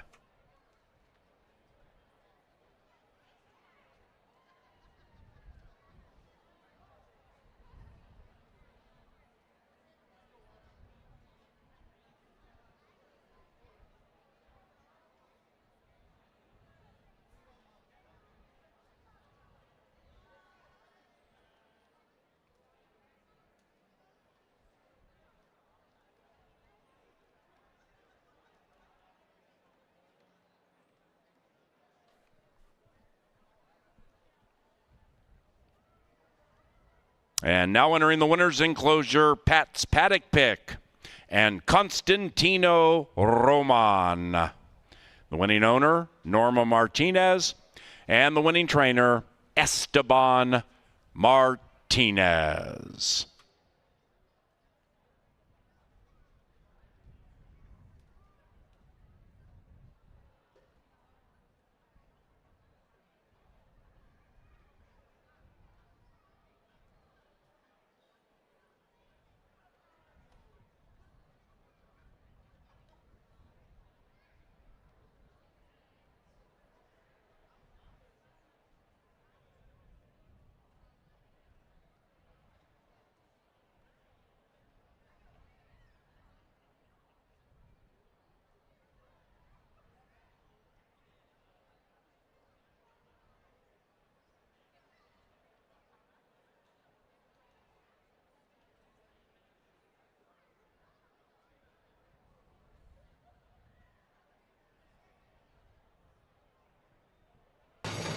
And they're racing turf sprinters off okay, but then St. Charles pinched shortly after the start, went right back to last. Happy Hour, Bobby trying to leave him punch drunk. Pat's Paddock pick good to go to the inside. After that, Time Machine next to the inside of Kids Inheritance, and they're about 2.5 lengths from the lead with Lucky Smile. 4 lengths behind that is St. Pio, about 9 out of it now. A recovering St. Charles, 10 from the lead, and Franz is in last, and Pat's in first. It's Pat's Paddock pick leading them by 1. Happy Hour Bubby. Time Machine sequestered to the inside, and outside of that, and right behind Happy Hour Bobby is Lucky Smile. St. Charles running on from 7 out of it, and on the far outside is Lucky Smile. Pat's Paddock pick at 9-5. Steamrolling Pat's Paddock pick, and Constantino Roman prevail easily. It is 2-1 and a photo for the show.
Well, it's come down to this. Angela Herman, Kevin Gorg with you to take you through the final race of the week. And you know, Angela, we're out here every race day, start to finish. We see good, we see bad.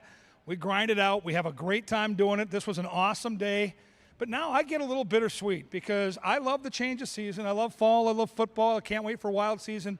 But we're down to the final month at Canterbury, man. That makes me a little bit melancholy, and we have to soak up these days. Yes, we do. These are supposed to be the best days of our summer, and we got to enjoy every last second of them. We got the 7th race coming up, and this will really be the last race to come before the fair, too. That's the ultimate transition into the fall. But let's get to this one. We got 12 minutes before it.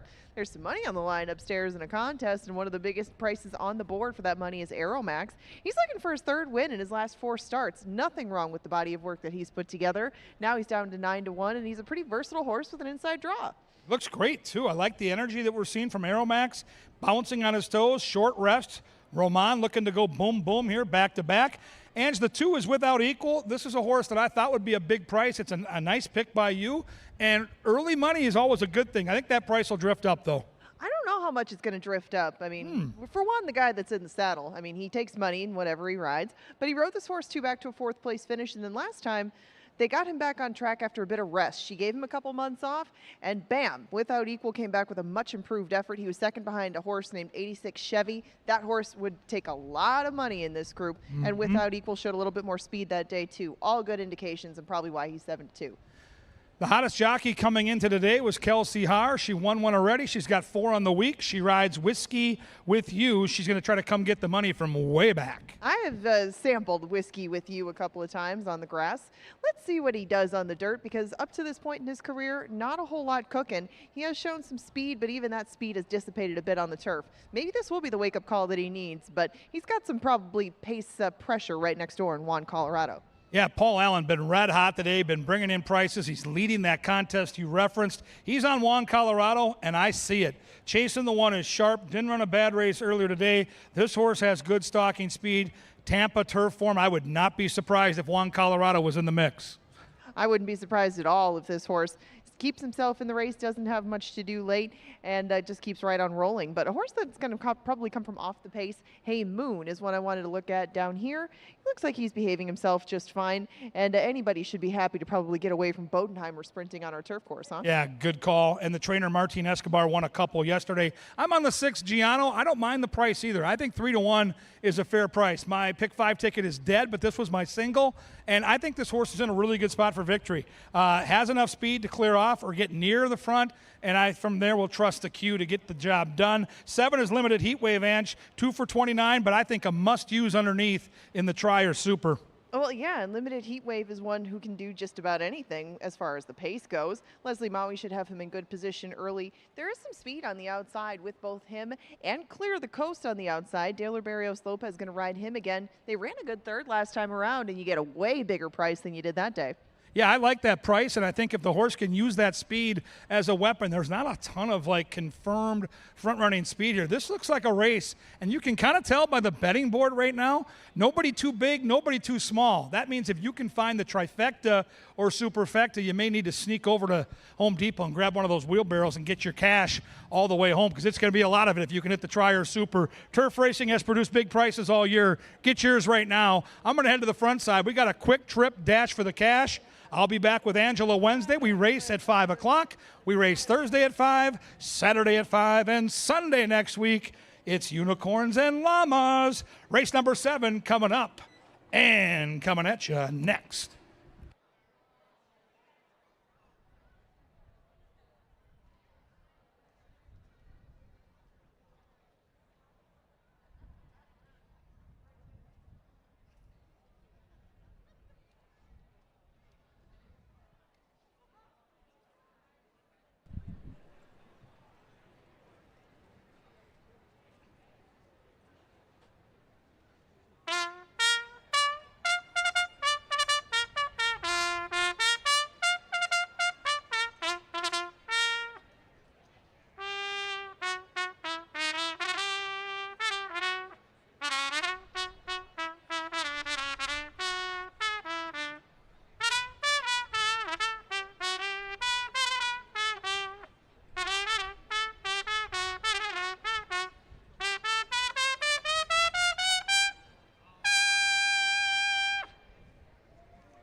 All right, ladies and gentlemen, drawing your attention to the winners' enclosure. These are the lucky winners that are holding their placards proudly. Quick Trip is our dear friends. They sponsor our racing here in Minnesota. Here's how this works. If the horse placard number matches the winner of this race, these beautiful people holding that placard get $100 from Quick Trip. But there's more. Second and third each get $20. It's all free money. It's all good. Thank you, Quick Trip, for supporting our racing product. Name and where you're from. Steve Holman from Northfield. Northfield, Minnesota. Gotta love the Raiders in hockey. All right. Carter Bros from Shakopee, Minnesota. Baby. The hometown kid loving it right here at his favorite racetrack. All right, gold. All that glitters is gold. Let's hope you get the money. Name and where you're from. Kate Holman, Northfield. Another Northfield Raider. That's adorable. Jake Egan, go Cats. Go Cats and Egan, yes. Jack Holman, you know we love those Raiders, baby. Love those Raiders, and if the horse runs as good as that mustache looks, that caterpillar on your upper lip, that 5 horse is going to crush them. Now, this is my pick. We're going to crush together. I need your name and where you're from. Emma Hodat, Northfield. Northfield, but we got a theme here. They came up from Northfield today. Jesse James days, I get it. Sarah Bros, Shakopee, Minnesota. Shakopee, Minnesota. We love the hometown team. Tracy Maddie, Hilton Head, South Carolina. Hilton Head, South Carolina. How about that? So let me ask you a question. Do you follow the NFL football? You don't. You know our track announcer is the Vikings play-by-play guy. You don't care, do you? Well, we do, all right? You don't have football in South Carolina. We do, so take that. All right, the fans are ready. The numbers are up. If their horse wins, they get free money. You can bet along. Maybe you got a favorite fan there, and you want to cash with them. Maybe you love Hilton Head. It's beautiful down there. Bet along with the fans. Cash with them. It's almost post time. Good luck.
And the horses are approaching the starting gate.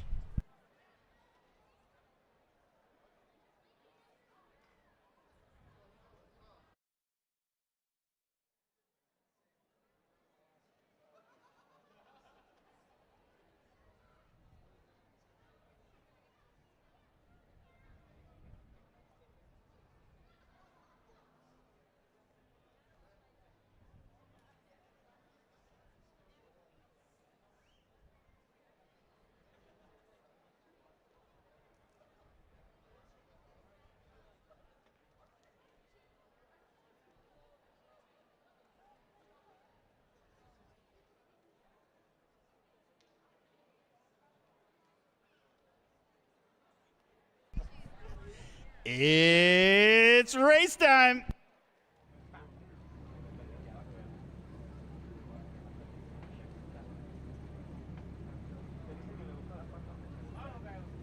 Moving in line. Giano, 9-5 in favor. Juan Colorado currently 3.5-1, the second win wagering choice. Then without equal, the riders looking for a triple. Moving in, Aeromax. Without equal, Hey Moon, Giano. Limited Heat Wave, they've gone in. Now Whiskey with You. Two back. Juan Colorado and Clear the Coast.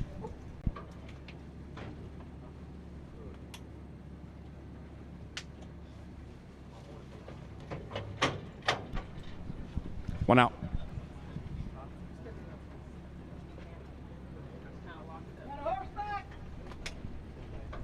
Eight in the gate for the lucky last. And they're racing, and they've broken a line.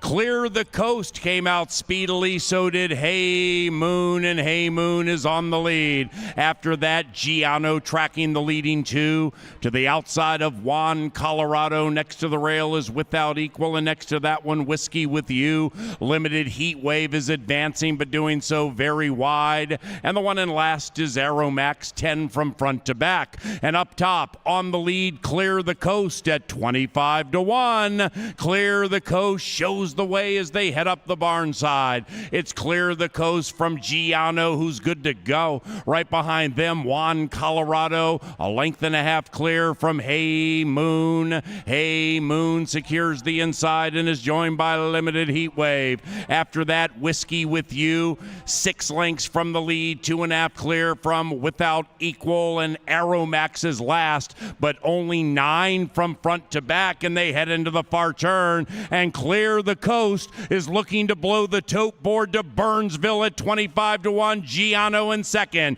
Outside of that, Limited Heat Wave. Juan Colorado shoved on, not doing much. Then we come to Hey Moon, Red Shadow Roll, 5 out of it. And behind that one, Whiskey with You. They line up as they head for home. Clear the Coast is doing the moonwalk. Up goes Hey Moon. Hey Moon at 2.5-1 with a burst. Puts their backs against the wall, and Hey Moon is gone.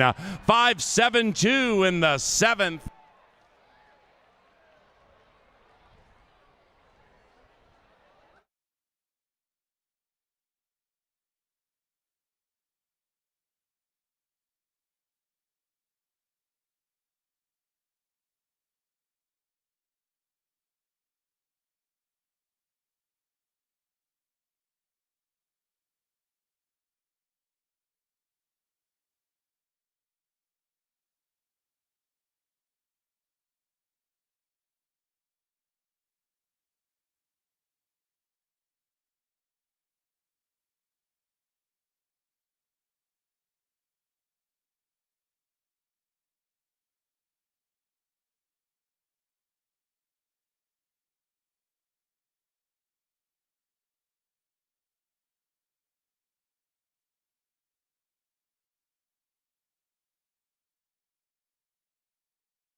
Number 5, Hey Moon, ran first. Photo required for the rest, 138.99 the running time.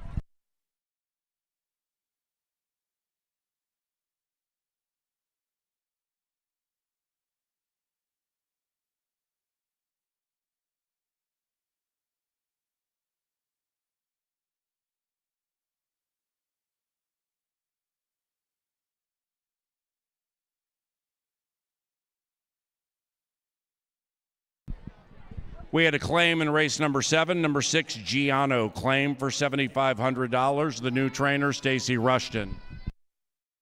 It's 5-7-2-3.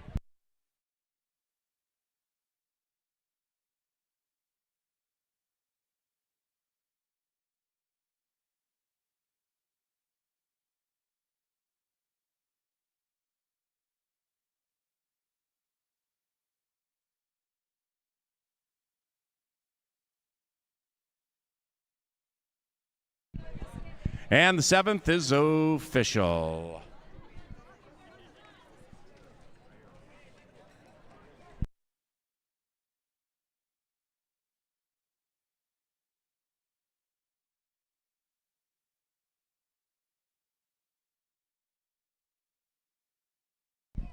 The final pick 4 paid $411.75, and today's pick 5 $945.05.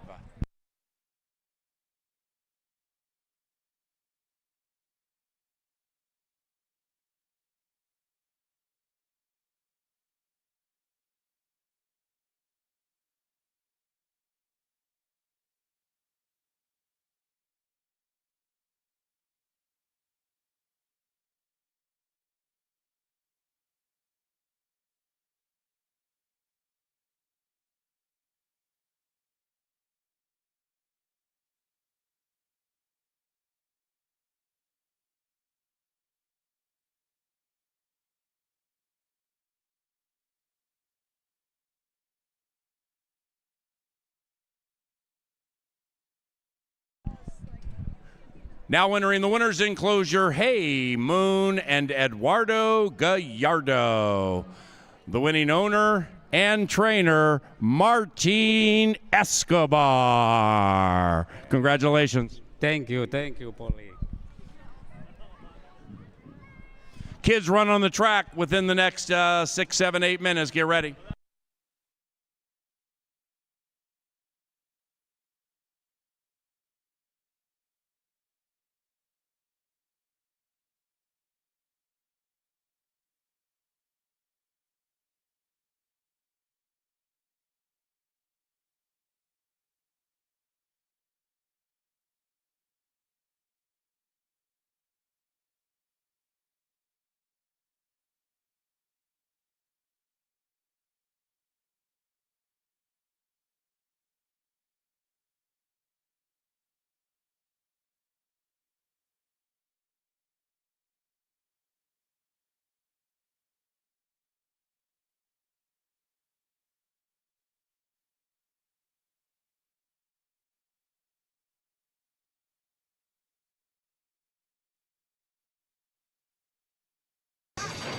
And they're racing, and they've broken a line.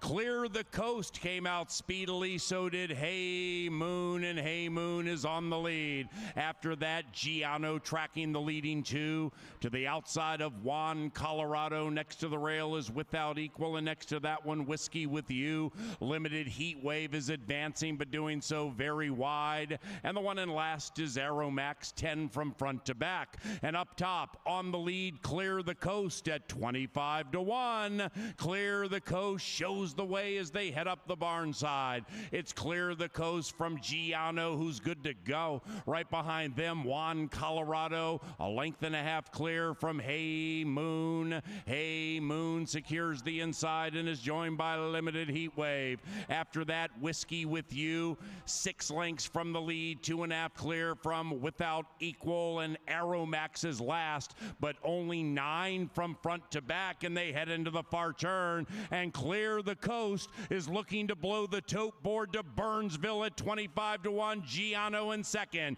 Outside of that, Limited Heat Wave. Juan Colorado shoved on, not doing much. Then we come to Hey Moon, Red Shadow Roll, 5 out of it, and behind that one, Whiskey With You. They line up as they head for home. Clear the Coast is doing the moonwalk. Up goes Hey Moon. Hey Moon at 2.5-1 with a burst. Puts their backs against the wall, and Hey Moon is gone. 5-7-2 in the 7th.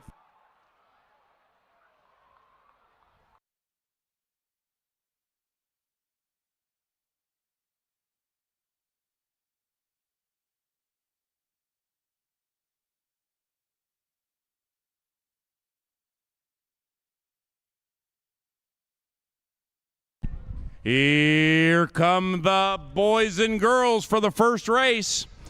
Kids 7 years of age and younger, come on down. Head out and go all the way to the inside, you cherubs. All the way to the inside, boys and girls. And you're going to run down to the finish line and run back. That's how we determine a champion. Parents, you're welcome on the track. If you want to take pictures, videotape, do what SJ Mix does and live stream on TikTok. There you go, buddy. Good move. Come on. You Billies and Johnnies and Christies and Susies and Tamikas and Antoines. Come on. Get on in. All the way inside. Hello, first grade. Parents, get out on the track if you want to get out there. 7 years of age and younger. All the little moosies, head out there right now.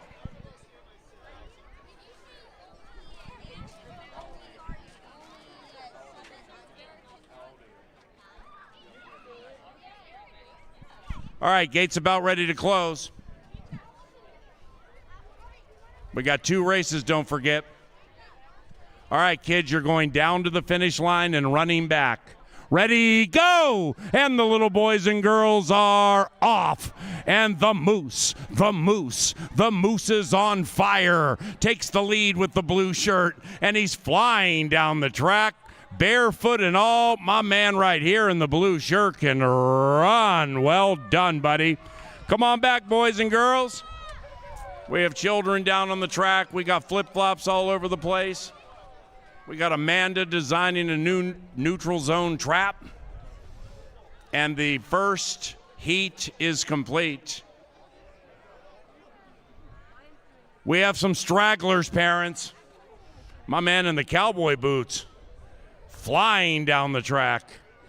All right, everybody, all done. Come on out and exit that way, please, so we can get the big boys and girls onto the racetrack. Go this way, y'all. Everybody go this way.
All righty, boys and girls 8 years of age and older, come on down. Run all the way to the inside, please, so everybody has enough room.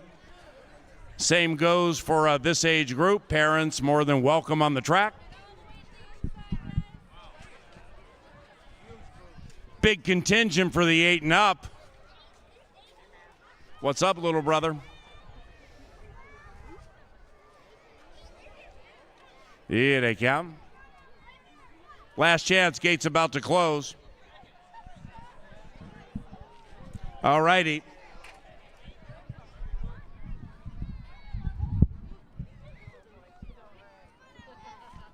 All right, boys and girls, here's the deal. The key word you're listening for is G-O. We all know what that word is. Now, we have some rules here, okay? Hey, my man in the white sweatshirt. Yeah, go ahead and back up 5 steps. Yeah, you. Back up 5 steps, please. And now back up another 3. Ready?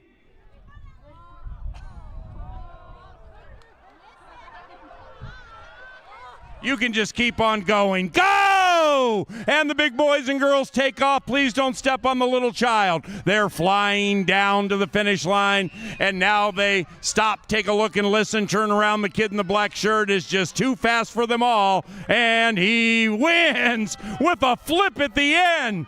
Faceplant guy is blushing somewhere in Iowa. Parents, thank you very much. God bless all of you. We do this every Sunday. Have a wonderful evening.